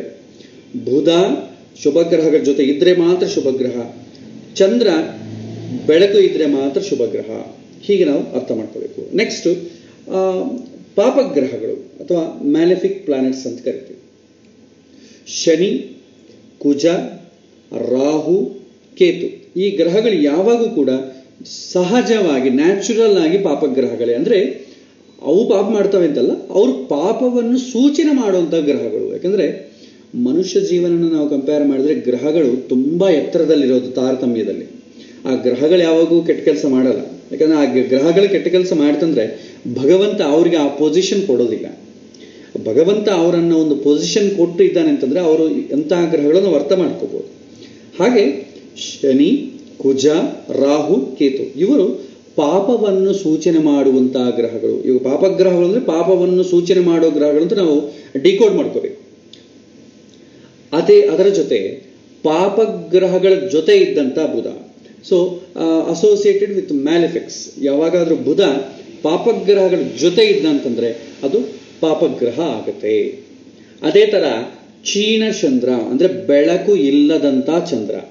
ಸೊ ಬೆಳಕು ಯಾವಾಗಿರಲ್ಲ, ಹುಣ್ಣಿಮೆ ಆದ ನಂತರ ಒಂದು 5 ದಿನ ಬೆಳಕಿರುತ್ತೆ. ಸೊ ಕೃಷ್ಣ ಪಕ್ಷ, ಹುಣ್ಣಿಮೆ ಆದಮೇಲೆ ಅಂದರೆ ಕೃಷ್ಣ ಪಕ್ಷ. ಸೊ ಕೃಷ್ಣ ಪಕ್ಷ ಪಂಚಮಿಯಿಂದ ಬೆಳಕು ಕಡಿಮೆ ಆಗ್ತಾ ಹೋಗಿ ಅಮಾವಾಸ್ಯಕ್ಕೆ ಪೂರ್ತಿ ಬೆಳಕೇ ಇರೋಲ್ಲ. ಅಮಾವಾಸ್ಯದ ನಂತರ ಕೂಡ ನಿಮಗೆ ಒಂದು 5 ದಿನ ಬೆಳಕಿರಲ್ಲ. ಸೊ ಅಂದರೆ ಕೃಷ್ಣ ಪಕ್ಷ ಪಂಚಮಿಯಿಂದ ಶುಕ್ಲ ಪಕ್ಷ ಪಂಚಮಿಯವರೆಗೂ ಕ್ಷೀಣಚಂದ್ರ. ಈ ಸಮಯದಲ್ಲಿ ನಾವು ಚಂದ್ರನ ಹೇಗೆ ಟ್ರೀಟ್ ಮಾಡಬೇಕು, ಪಾಪಗ್ರಹ ಅಂತ ಟ್ರೀಟ್ ಮಾಡಬೇಕು. ಈಗ ನಾವು ನ್ಯಾಚುರಲ್ ಆಗಿ ಎಲ್ಲ ಗ್ರಹಗಳನ್ನ ಪ್ರೆಡಿಕ್ಟ್ ಮಾಡ್ಬೋದು. ಬುಧ ಮತ್ತು ಚಂದ್ರನ ಮಾತ್ರ ಲಿಮಿಟೇಷನ್ಸ್ ಇದೆ. ನೋಡಿಕೊಂಡು ಯಾರ ಜೊತೆ ಇದ್ದಾರೆ ಅಂತೇಳಿ ಬುಧನ ನೋಡಬೇಕು, ಚಂದ್ರನ ಬೆಳಕು ಇದೆಯಾ ಇಲ್ವ ಅಂತ ಐಡೆಂಟಿಫೈ ಮಾಡಿ ನೋಡಬೇಕು. ಸೊ ಇದು ಶುಭ ಗ್ರಹಗಳು, ಪಾಪಗ್ರಹಗಳು. ಮೂರನೇದು ಕ್ರೂರ ಗ್ರಹ ಅಂತ ಒಂದಿದೆ. ಅಂದರೆ ಕ್ರೂಯಲ್ ಅಂದರೆ ಕೆಟ್ಟದ್ದಂತೂ ಅಲ್ಲ, ಅಟ್ ದ ಸೇಮ್ ಟೈಮ್ ಒಳ್ಳೆಯದು ಕೂಡ ಅಲ್ಲ. ಸೊ ಸೂರ್ಯ ಕ್ರೂರ ಗ್ರಹ ಅಂತೀವಿ. ಅಂದರೆ ಈಗ ನೋಡಿ, ರಾಜನ ಹೊಗಳ್ತಾ ಇದ್ದೀವಿ ಅಂದ್ಕೊಳ್ಳಿ, ಏನು ಬೇಕಾದ್ರೂ ಒಳ್ಳೇದು ಮಾಡಿಬಿಡ್ತಾನೆ. ಅದೇ ಸ್ವಲ್ಪ ಏನಾದರೂ ಅವನಿಗೇನೋ ಅಸಮಾಧಾನ ಆಯಿತು ಅಂದರೆ ಕುತ್ತಿಗೆ ತೆಗೆದುಬಿಡ್ತಾನೆ. ಸೊ ಕುತ್ತಿಗೆ ತೆಗೆದಿದ್ದಾನೆ ಅಂತೇಳಿ ಕೆಟ್ಟವಂತ ಅನ್ಲಿಕ್ಕೆ ಬರಲ್ಲ, ಒಳ್ಳೆಯನು ತನ್ಲಿಕ್ಕೆ ಬರಲ್ಲ. ಹಾಗೆ ಒಳ್ಳೆಯನಾಗಿ ಬಿಹೇವ್ ಮಾಡ್ತಾ ಇದ್ದಾನೆ ಅಂತೇಳಿ ಕೆಟ್ಟವನಂತೂ ಬಿಹೇವ್ ಮಾಡೋಕ್ಕೂ ಆಗಲ್ಲ, ಟ್ರೀಟ್ ಮಾಡೋಕ್ಕೂ ಆಗಲ್ಲ. ಹಾಗೆ ಸೂರ್ಯ ನ್ಯೂಟ್ರಲ್ ಅಂತ ಒಂಥರ ಹೇಳ್ಬೋದು. ಸೊ ಅದು ಸಂದರ್ಭ ಸಹಿತವಾಗಿ ಒಳ್ಳೆತನದಿಂದ ಇದ್ರೆ ಒಳ್ಳೆತನ, ಕೆಟ್ಟದಾಗಿದ್ರೆ ಕೆಟ್ಟತನ. ಸೊ ಅದು ನೀವು ಪ್ರೆಡಿಕ್ಷನ್ ಬರೋ ಕಾಲಕ್ಕೆ ನೀವು ಅದನ್ನು ನೋಡ್ಬೋದು. ಸೊ ಒಂದ್ಸಲ ನಾನು ಸಮರೈಸ್ ಮಾಡ್ತೀನಿ. ಶುಭ ಗ್ರಹಗಳು ಅಂತಂದರೆ ಗುರು, ಶುಕ್ರ, ಶುಭ ಗ್ರಹಗಳ ಜೊತೆ ಇದ್ದಂಥ ಬುಧ, ಪೂರ್ಣಚಂದ್ರ ಇವರು ಶುಭ ಗ್ರಹಗಳು. ಪಾಪಗ್ರಹಗಳಂದರೆ ಶನಿ, ಕುಜ, ರಾಹು, ಕೇತು, ಪಾಪಗ್ರಹಗಳ ಜೊತೆ ಇದ್ದಂಥ ಬುಧ, ಕ್ಷೀಣಚಂದ್ರ ಇವರು ಪಾಪಗ್ರಹಗಳು. ಆಮೇಲೆ ಕ್ರೂರ ಗ್ರಹ. ಸೊ ಸೂರ್ಯ ಬಂದು ಕ್ರೂರ ಗ್ರಹ ಆಗುತ್ತದೆ. ಸೊ ಕ್ರೂರ ಗ್ರಹ ಅಂದರೆ ನಾವು ಈ ಕಾಲದಲ್ಲಿ ಸ್ವಲ್ಪ ಪಾಪಗ್ರಹದ ಕೆಳಗೆ ತಗೋತೀವಿ. ಪಾಪಗ್ರಹ ಅಂದರೆ ಪೂರ್ತಿ ಪಾಪ ಅಲ್ಲ, ಸ್ವಲ್ಪ ಅಂತ ನಾವು ಕೃತಿ ಮಾಡ್ಬೋದು. ಶುಭ ಗ್ರಹ ಅಂತೂ ಅಲ್ಲ ಅಂತಲೇ ನಾವು ತಗೋತೀವಿ. ಯಾಕಂದರೆ ಈಗಿನ ಕಲಿಯುಗ ಪರಿಸ್ಥಿತಿಯಲ್ಲಿ ಆ ಥರನೇ ನಾವು ಟ್ರೀಟ್ ಮಾಡ್ತೀವಿ. ಈಗ ಈ ಡೆಫಿನೇಷನ್ ಬರೋಣ. ಕೇಂದ್ರಾಧಿಪತ್ಯ ದೋಷ ಅಂದರೆ ಏನು? ಸೊ ಕೇಂದ್ರಾಧಿಪತ್ಯ ದೋಷ ಅಂತಂದರೆ ಶುಭ ಗ್ರಹಗಳು ಅಂತ ನಾವು ಇವಾಗೆ ಕೇಳಿದ್ದೀವಿ. ಗುರು, ಶುಕ್ರ, ಬುಧ, ಚಂದ್ರ ಇದು ಶುಭ ಗ್ರಹಗಳು ಅಂತ ನಾವು ತಿಳಿಬೋದು. ಸೊ ಈ ಶುಭ ಗ್ರಹಗಳಲ್ಲಿ ಪ್ರತಿಯೊಂದು ಗ್ರಹಕ್ಕೂ 2 ಮನೆ ಇದೆ, ಚಂದ್ರನ ಬಿಟ್ಟು. ಚಂದ್ರ ಶುಭ ಗ್ರಹ ಆದರೂ ಕೂಡ ಅದಕ್ಕೆ 2 ಮನೆ ಏನಿಲ್ಲ. ಸೊ ಚಂದ್ರನ ತೆಗೆದುಕೊಳ್ಳೋಣ, ಗುರು, ಶುಕ್ರ, ಬುಧನ ತಗೊಳ್ಳೋಣ. ಇವು ಶುಭ ಗ್ರಹಗಳಾಗಿ ಈ ಶುಭ ಗ್ರಹಗಳಿಗೆ 2 ಮನೆಗಳ ಆಧಿಪತ್ಯ ಬಂದರೆ, 2 ಮನೆಗಳಿಗೆ ಓನರ್ ಆದರೆ, 2 ಮನೆಗಳು ಶುಭ ಗ್ರಹಗಳೇ ಬಂದ್ಬಿಡ್ತು ಅಂದ್ಕೊಳ್ಳಿ, ಆವಾಗ ಅದನ್ನು ಏನಂತೀವಿ? ಕೇಂದ್ರಾಧಿಪತ್ಯ ದೋಷ ಅಂತೀವಿ. ಸೊ ಕೇಂದ್ರಗಳು ಅಂತಂದ್ರೆ ಏನು? ಶುಭ ಸ್ಥಾನಗಳು ಅಂದರೆ ಪುಣ್ಯ ಸ್ಥಾನಗಳು ಅಂತ ಅರ್ಥ. ಸೊ ಇಲ್ಲಿ ರೂಲ್ ಏನಂತಂದ್ರೆ, ಶುಭ ಗ್ರಹಗಳಿಗೆ ಎರಡು ಕೇಂದ್ರ ಸ್ಥಾನಗಳ ಆಧಿಪತ್ಯ ಬರಬಾರದು, ಎರಡು ಕೇಂದ್ರ ಸ್ಥಾನಗಳಿಗೆ ಓನರ್ ಆಗಬಾರ್ದು. ಒಂದು ವೇಳೆ ಓನರ್ ಆದ ಅಂತ ಅಂದ್ಕೊಂಡ್ರೆ ಏನಾಗುತ್ತೆ, ಶುಭಗ್ರಹ ಒಳ್ಳೇದು ಮಾಡಬೇಕು, ಬಟ್ ಒಳ್ಳೇದು ಮಾಡೋದಿಲ್ಲ. ಬಟ್ ಕೆಟ್ಟದ್ದು ಕೂಡ ಮಾಡ, ಯಾಕಂದ್ರೆ ಶುಭಗ್ರಹ ಯಾವಾಗ ಕೆಟ್ಟದ್ದು ಮಾಡಲ್ಲ, ಬಟ್ ಒಳ್ಳೇದು ಮಾಡಬೇಕು ಆದರೆ ಮಾಡಲ್ಲ. ಸೊ ಅದು ವೀಕ್ ಆಗುತ್ತೆ ಅಂತ ಅರ್ಥ. ಸೊ ಈ ಒಂದು ಎಕ್ಸಾಂಪಲ್ ಮೂಲಕ ನಾನು ಹೇಳ್ತೀನಿ. ಸೊ ನಾನು ಇವಾಗ ಸಪೋಸ್ ಮಿಥುನ ಲಗ್ನ ತಗೋತೀನಿ. ಸೊ ಮಿಥುನ ಲಗ್ನ ನೀವು ತಗೊಂಡ್ರೆ ನೋಡಿ, ಗುರುಗ್ರಹಕ್ಕೆ 7 and 10 ಬರುತ್ತೆ. ಸೊ 7, 10, ಯಾಕಂದ್ರೆ ನಮಗೆ ಕೇಂದ್ರ ಸ್ಥಾನಗಳಂದ್ರೆ ಯಾವುದು, ಲಗ್ನ, ಚತುರ್ಥ, ಸಪ್ತಮ, ದಶಮ. ಮಿಗತಾ ಅದೆಲ್ಲ ಬಿಟ್ಬಿಡಿ. 1, 4, 7, 10 ಮಾತ್ರವೇ ಕೇಂದ್ರ ಸ್ಥಾನಗಳು. ಸೊ ಹಾಗೆ ನೋಡ್ರಿ, ಲಗ್ನವನ್ನು ಬಿಟ್ಬಿಡಿ, ಅದು ಕೋಣಸ್ಥಾನ ಕೂಡ ಆಗುತ್ತೆ. ಲಗ್ನವನ್ನು ಬಿಟ್ಬಿಟ್ರೆ ಸೊ ಗುರುಗ್ರಹಕ್ಕೆ 7ನೇ ಮನೆ, ಇನ್ನೊಂದು ಮನೆ 10ನೇ ಮನೆ ಆಗುತ್ತೆ. ಸೊ 7, 10. ಸೊ 7ನೇ ಮನೆ ಕೇಂದ್ರ ಸ್ಥಾನವೇ, 10ನೇ ಮನೆಯೂ ಕೇಂದ್ರ ಸ್ಥಾನವೇ. ಸೊ 2 ಮನೆಗಳಿಗೆ ಕೇಂದ್ರಾಧಿಪತಿ ಆಗುತ್ತೆ. ಸೊ ಅವಾಗ ಏನಾಗುತ್ತೆ, 2 ಮನೆಗಳಿಗೆ ಕೇಂದ್ರಾಧಿಪತ್ಯ ಬರೋದ್ರಿಂದ ಆ ಗ್ರಹ ವೀಕ್ ಆಗುತ್ತೆ. ಸೊ ನಿಮಗೆ ಇದು ಸ್ಕ್ರೀನ್ ಕಾಣ್ತಾ ಇಲ್ವಾ? ಒಂದು ನಿಮಿಷ. ಮೀಟಾ ಎಲ್ಲರಿಗೂ ಕಾಣಿಸ್ತಾ ಇದೆಯಾ? ಎಲ್ಲ ಬೇರೆ ಯಾರು ಎಲ್ಲರಿಗೂ ಇದೇ ಎಲ್ಲರಿಗೂ ಇದೇ ಪ್ರಾಬ್ಲಮ್ ಇದೆಯಾ? ಓಕೆ, ಮೇ ಬಿ ವಿನೋರೆ ನಿಮಗೆ ಸಮಥಿಂಗ್ ಇಂಟರ್ನೆಟ್ ಏನಾಯಿತು. ಇನ್ನೊಂದ್ಸಲ ಜಾಯಿನ್ ಆಗಿ ಸ್ಟಾಪ್ ಮಾಡಿ. ಓಕೆ, ಸೊ ಶುಭಗ್ರಹಗಳಿಗೆ 2 ಕೇಂದ್ರ ಸ್ಥಾನಗಳ ಆಧಿಪತ್ಯ ಬಂದರೆ ಅದನ್ನು ನಾವು ಆ ಗ್ರಹ ಅಂದರೆ ಕೇಂದ್ರಾಧಿಪತ್ಯ ದೋಷ ಬಂದಿದೆ ಅಂತ ಟ್ರೀಟ್ ಮಾಡ್ತೀವಿ. ಆ ಗ್ರಹ ವೀಕ್ ಆಗುತ್ತೆ ಅಂತ ಅರ್ಥ. ಇದು ಕ್ಯಾಲ್ಕುಲೇಷನ್ ಮಾಡೋದಿಲ್ಲ, ಇಟ್ಸ್ ಸ್ಟ್ಯಾಂಡರ್ಡ್. ನಾನು ಹೇಗೆ ನೆನ್ಪಿಟ್ಕೋಬೇಕು ಹೇಳ್ತೀನಿ. ಸೊ ಇದು ಮಿಥುನ ಲಗ್ನಕ್ಕೆ. ಸಪೋಸ್ ಕನ್ಯಾ ಲಗ್ನ ತಗೊಳ್ಳಿ. ಸೊ ಕನ್ಯಾ ಲಗ್ನಕ್ಕೆ ಕೂಡ ಏನಾಗುತ್ತೆ, ಗುರುಗ್ರಹಕ್ಕೆ 4, 7 ಬರುತ್ತೆ. ಸೊ 4ನೇ ಮನೆ ಕೇಂದ್ರ ಸ್ಥಾನವೇ, 7ನೇ ಮನೆ ಕೇಂದ್ರ ಸ್ಥಾನವೇ. ಹಾಗಾಗಿ ಕನ್ಯಾ ಲಗ್ನ ಯಾರ್ದಾಗತ್ತೋ ಅವರಿಗೆ ಕೂಡ ಗುರುಗ್ರಹ ವೀಕ್ ಆಗುತ್ತೆ. ಅಂದರೆ ಒಳ್ಳೇದು ಮಾಡಲ್ಲ, ಕೆಟ್ಟದ್ದು ಮಾಡಲ್ಲ, ನ್ಯೂಟ್ರಲ್ ಆಗಿ ಇದ್ಬಿಡುತ್ತೆ. ಇನ್ನು ನೋಡಿ, ಇದಾದ ಮೇಲೆ ಇನ್ನೊಂದು ಶುಭಗ್ರಹ ಗುರು ತಗೋತೀನಿ, ಧನುರ್ಲಗ್ನ ತಗೋತೀನಿ. ಧನುರ್ಲಗ್ನ ಆದರೆ ಬುಧಗೆ 7, 10 ಬರುತ್ತೆ. ಸೊ 7ನೇ ಮನೆ ಕೇಂದ್ರ ಸ್ಥಾನವೇ, 10ನೇ ಮನೆ ಕೇಂದ್ರ ಸ್ಥಾನವೇ. ಸೊ ಹಾಗಾಗಿ ಧನುರ್ಲಗ್ನಕ್ಕೆ ಬುಧ ವೀಕ್ ಆಗಿಬಿಡ್ತಾನೆ. ಅದೇ ಥರ ಮೀನ ಲಗ್ನ ತಗೊಳ್ಳಿ. ಅಂದರೆ ಓನ್ಲಿ ನಾನು ಕಾರ್ನರ್ ಹೌಸಸ್ ಮಾತ್ರ ತಗೋತಾ ಇದ್ದೀನಿ, ಯಾಕೆಂದರೆ ಕೇಂದ್ರಾಧಿಪತ್ಯ ದೋಷ ಬರೋದು ಈ ಕಾರ್ನರ್ ಹೌಸಸ್ ಮಾತ್ರವೇ.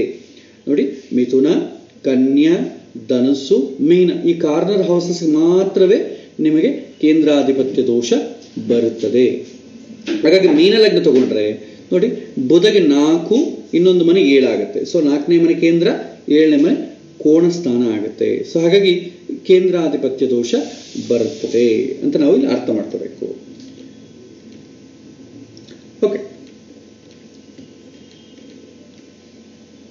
ಈಗ ನಾವು ಒಂದ್ಸಲ ಸಮರೈಸ್ ಮಾಡಿದ್ರೆ, ಸೊ ನೋಡಿ, ಕನ್ಯಾ ಮತ್ತೆ ಮಿಥುನ ಲಗ್ನಕ್ಕೆ ಗುರುವಿಗೆ ಕೇಂದ್ರಾಧಿಪತ್ಯ ದೋಷ ಬರುತ್ತೆ. ಧನುಸ್ಸು, ಮೀನ ಲಗ್ನಗಳಿಗೆ ಬುಧಗೆ ಕೇಂದ್ರಾಧಿಪತ್ಯ ದೋಷ ಬರುತ್ತೆ. ಅಂದ್ರೆ ನೋಡಿ, ಸಿಂಪಲ್ ಆಗಿ ನೀವು ಅರ್ಥ ಮಾಡ್ಕೋಬೇಕಾದ್ರೆ, ಬುಧ ಲಗ್ನಗಳಿಗೆ ಗುರು ವೀಕ್ ಆಗ್ತಾನೆ, ಗುರು ಲಗ್ನಗಳಿಗೆ ಬುಧ ವೀಕ್ ಆಗ್ತಾನೆ. ಸೊ ಗುರುಗ್ರಹ ಯಾವ ಜಾತಕದಲ್ಲಿ ಲಗ್ನ ಆಗತ್ತೋ, ಗುರು ಮನೆ ಗ್ರಹ ಅಲ್ಲ, ಗುರುವಿನ ಮನೆ ಯಾವ ಜಾತಕಕ್ಕೆ ಲಗ್ನ ಆಗತ್ತೋ ಆ ಜಾತಕಸ್ಥನಿಗೆ ಬುಧ ವೀಕ್ ಆಗ್ತಾನೆ.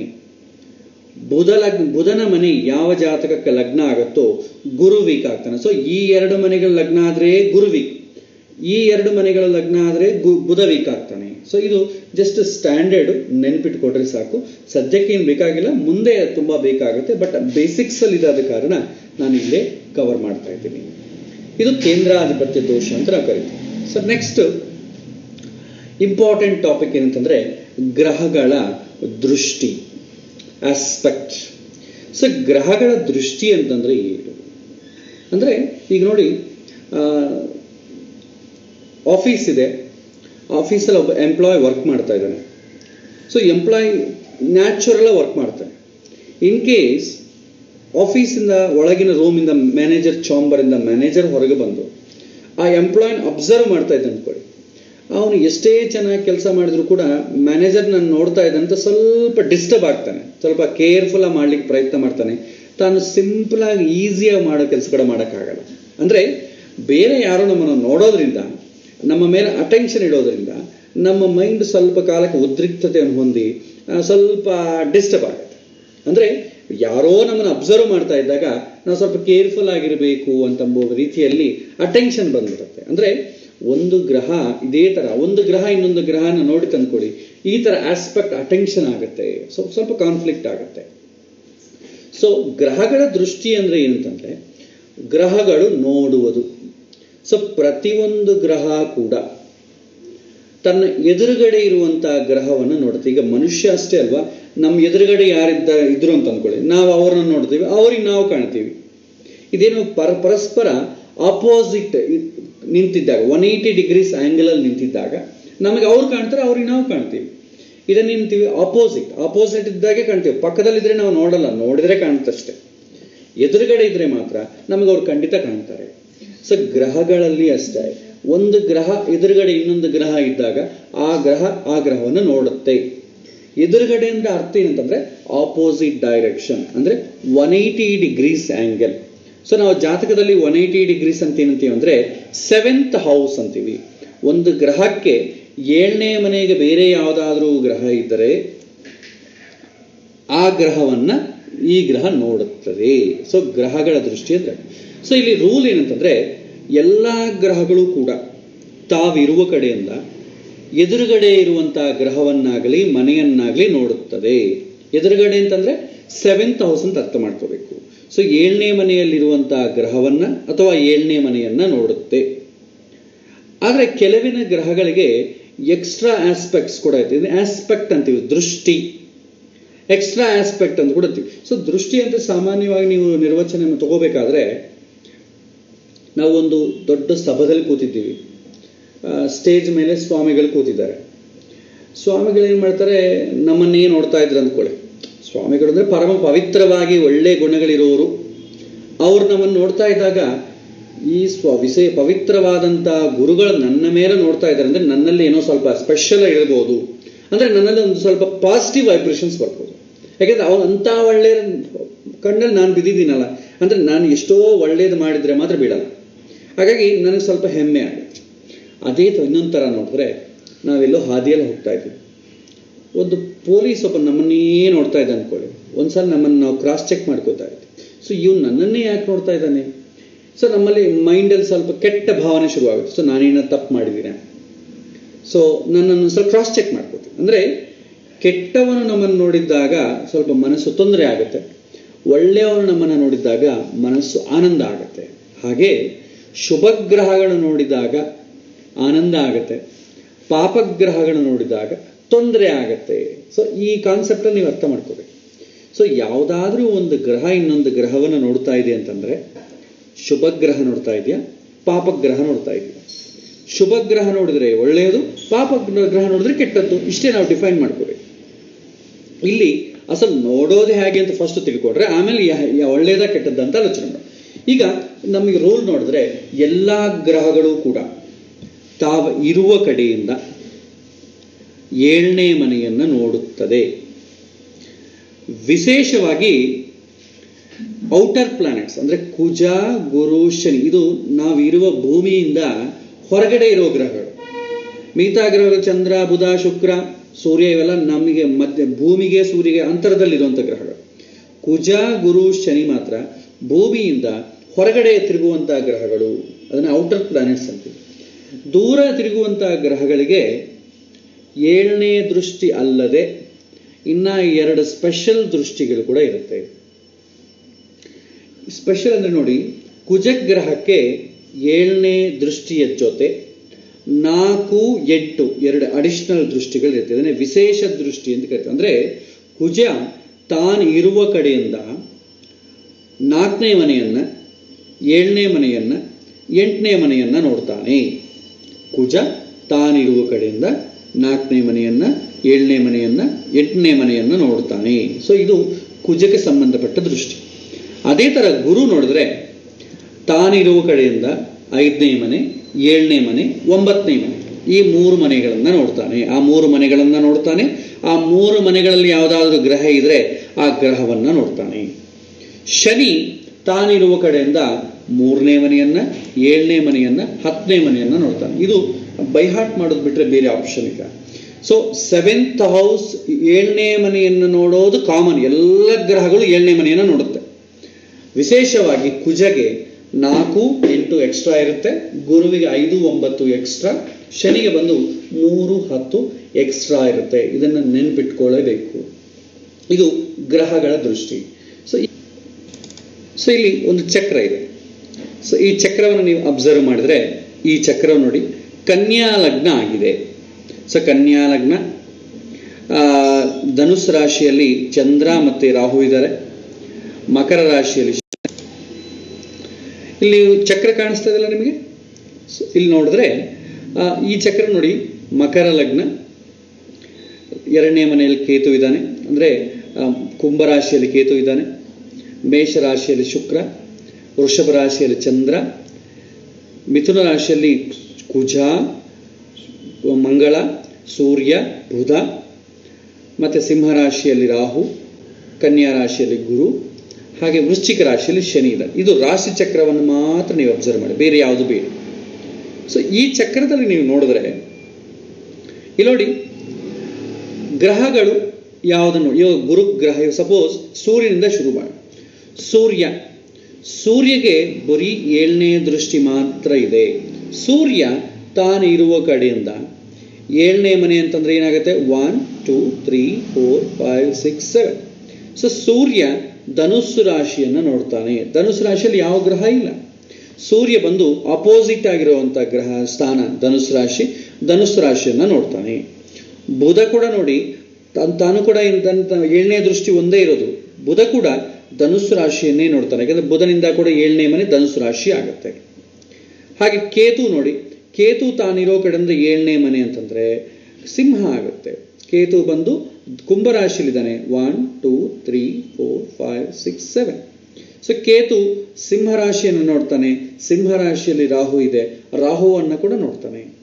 ಅದೇ ತರ ರಾಹುವಿಂದ 7th ಹೌಸಲ್ಲಿ ಕೇತು ಇದ್ದಾನೆ. ಇಲ್ಲಿ ನೋಡಿ 1, 2, 3, 4, 5, 6, 7. ಸೊ ರಾಹು ಕೇತುವನ್ನು ನೋಡ್ತಾನೆ, ಕೇತು ರಾಹುವನ್ನು ನೋಡ್ತಾರೆ. ಸೊ 7th ಹೌಸ್ ಆಸ್ಪೆಕ್ಟ್ ಅಲ್ಲಿ ನೋಡ್ತಾರೆ. ಹಾಗೆ ಚಂದ್ರ ನೋಡಿ, ಚಂದ್ರ ತಾನಿರೋ ಕಡೆಯಿಂದ 7ನೇ ಮನೆ ವೃಶ್ಚಿಕ ಆಗುತ್ತೆ ನೋಡಿ, ಇದಕ್ಕೆ 7th ಹೌಸ್ ಇದೆ. ಸೊ ಶನಿಯನ್ನು ನೋಡ್ತಾನೆ. ಶುಕ್ರ ತಾನಿರುವ ಕಡೆಯಿಂದ ತುಲಾ ರಾಶಿಯನ್ನು ನೋಡ್ತಾನೆ. ಶುಕ್ರ ಬಂದು ಮೇಷ ರಾಶಿಯಲ್ಲಿದ್ದಾನೆ, 7ನೇ ಮನೆ ಬಂದು ತುಲಾ ರಾಶಿ ಆಗುತ್ತೆ, ಶುಕ್ರ ತುಲಾ ರಾಶಿಯನ್ನು ನೋಡ್ತಾನೆ. ಸೊ ಇದು ನಾವು ನೋಡೋ ಕ್ರಮ. ಆದರೆ ವಿಶೇಷವಾಗಿ ಎಕ್ಸ್ಟ್ರಾ ಆಸ್ಪೆಕ್ಟ್ಸ್ ಇರುವಂತಹ ಗ್ರಹಗಳು ನೋಡಿದ್ರೆ, ಕುಜ ನೋಡಿ, ಮಂಗಳ ಇಲ್ಲಿದ್ದಾನೆ, ಮಿಥುನ ರಾಶಿಯಲ್ಲಿ ಮಂಗಳ ಇದ್ದಾನೆ. ಮಂಗಳಗೆ 4, 7, 8 3 ದೃಷ್ಟಿಗಳಿದೆ. ಸೊ ಕುಜ ಇಲ್ಲಿಂದ ಕೌಂಟ್ ಮಾಡಿ 1, 2, 3, 4. ಸೊ ಕುಜ ತಾನಿರುವ ಕಡೆಯಿಂದ ಗುರುಗ್ರಹವನ್ನು ನೋಡ್ತಾನೆ. ಯಾಕಂದ್ರೆ 4ನೇ ಮನೆ ಗುರುಗ್ರಹ ಇದೆ, 4ನೇ ಮನೆ ಕನ್ಯಾ ರಾಶಿ ಆಗುತ್ತೆ. ಸೊ ಗುರುಗ್ರಹವನ್ನು ನೋಡ್ತಾನೆ. ಸೊ 5, 6, 7. ಸೊ 7ನೇ ಮನೆ ಯಾವ ಗ್ರಹ ಇಲ್ಲ. ಸೊ ಧನುಸ್ ರಾಶಿಯನ್ನು ನೋಡ್ತಾನೆ. 8ನೇ ದೃಷ್ಟಿ ಕೂಡ ಇದೆ ಮಕರ. ಸೊ ಮಕರ ರಾಶಿಯಲ್ಲಿ ಯಾವ ಗ್ರಹ ಇಲ್ಲ, ಆದರೆ ಚಂದ್ರ ಮಕರ ರಾಶಿಯನ್ನು ನೋಡ್ತಾನೆ. ಸೊ ಕುಜ ತಾನಿರುವ ಕಡೆಯಿಂದ ಕನ್ಯಾ ರಾಶಿಯನ್ನ, ಹಾಗೆ ಧನುಸ್ ರಾಶಿಯನ್ನ, ಮಕರ ರಾಶಿಯನ್ನ ನೋಡ್ತಾನೆ. ಹಾಗೆ ಗುರು ತಗೊಳ್ಳಿ, 5, 7, 9 ಗುರುಗ್ರಹ. ಸೊ ಗುರು ಬಂದು ಕನ್ಯಾ ರಾಶಿಯಲ್ಲಿದ್ದಾನೆ. ಇಲ್ಲಿಂದ 5 ನೋಡಿ, 1, 2, 3, 4, 5. ಸೊ ಮಕರ ರಾಶಿಯನ್ನು ನೋಡ್ತಾನೆ. 6, 7 ಮೀನ ರಾಶಿಯನ್ನು ನೋಡ್ತಾನೆ. 8, 9 ವೃಷಭ ರಾಶಿಯನ್ನು ಕೂಡ ಗುರು ನೋಡ್ತಾನೆ. ಸೊ ಗುರು ವೃಷಭ ರಾಶಿಯಲ್ಲಿ ಚಂದ್ರ ಇದ್ದಾನೆ, ಆದ ಕಾರಣ ಗುರು ಚಂದ್ರನನ್ನು ಕೂಡ ನೋಡ್ತಾನೆ. ಅದೇ ತರ ಶನಿ. ಸೊ ಶನಿ ನೋಡಿ 3, 7, 10. ಸೊ ಶನಿ ತಾನಿರೋ ಕಡೆಯಿಂದ 1, 2, 3. ಸೊ ಮಕರ ರಾಶಿಯನ್ನು ನೋಡ್ತಾನೆ.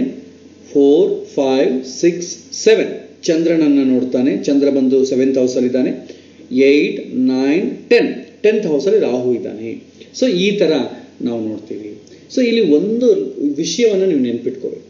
ನಾವು ಹಿಂದೆ ಹೇಳಿದ್ವಿ ವಕ್ರಗಮನ ಅಂತ ಹೇಳ್ತೀವಿ. ಯಾವುದಾದ್ರೂ ವಕ್ರಗಮನದಲ್ಲಿದ್ದರೆ ನಮಗೆ ಈ ಸಾಫ್ಟ್ವೇರ್ ಹೆಂಗೆ ಗೊತ್ತಿರುತ್ತೆ ಅಂದರೆ, ಶನಿ ಅಂತಿದ್ದು ನೋಡಿ R ಅಂತನೂ ಹಾಕ್ತಾರೆ, ಅಥವಾ 2 ಬ್ರಾಕೆಟ್ ಒಳಗಿಟ್ಟಿರ್ತಾರೆ. ಬ್ರಾಕೆಟ್ ಒಳಗೆ ಇಟ್ಟಿದ್ದಾರೆ ಅಂದ್ರೆ ಅರ್ಥ ಏನಂದ್ರೆ ಆ ಗ್ರಹ ವಕ್ರಗಮನದಲ್ಲಿದೆ, ರೆಟ್ರೋಗ್ರೇಷನ್ನಲ್ಲಿದೆ ಅಂತ ಅರ್ಥ. ಸೊ ನಾವು ದೃಷ್ಟಿ ನೋಡೋಕ್ಕೆಲ್ಲ ಏನು ಮಾಡ್ಬೇಕಂದ್ರೆ, ಮಾಮೂಲಾಗಿ ಎಲ್ಲ ಗ್ರಹಗಳ ದೃಷ್ಟಿ ನೀವು ನೋಡೋದು ಕ್ಲಾಕ್ ವೈಸೇ ನೋಡ್ತೀವಿ.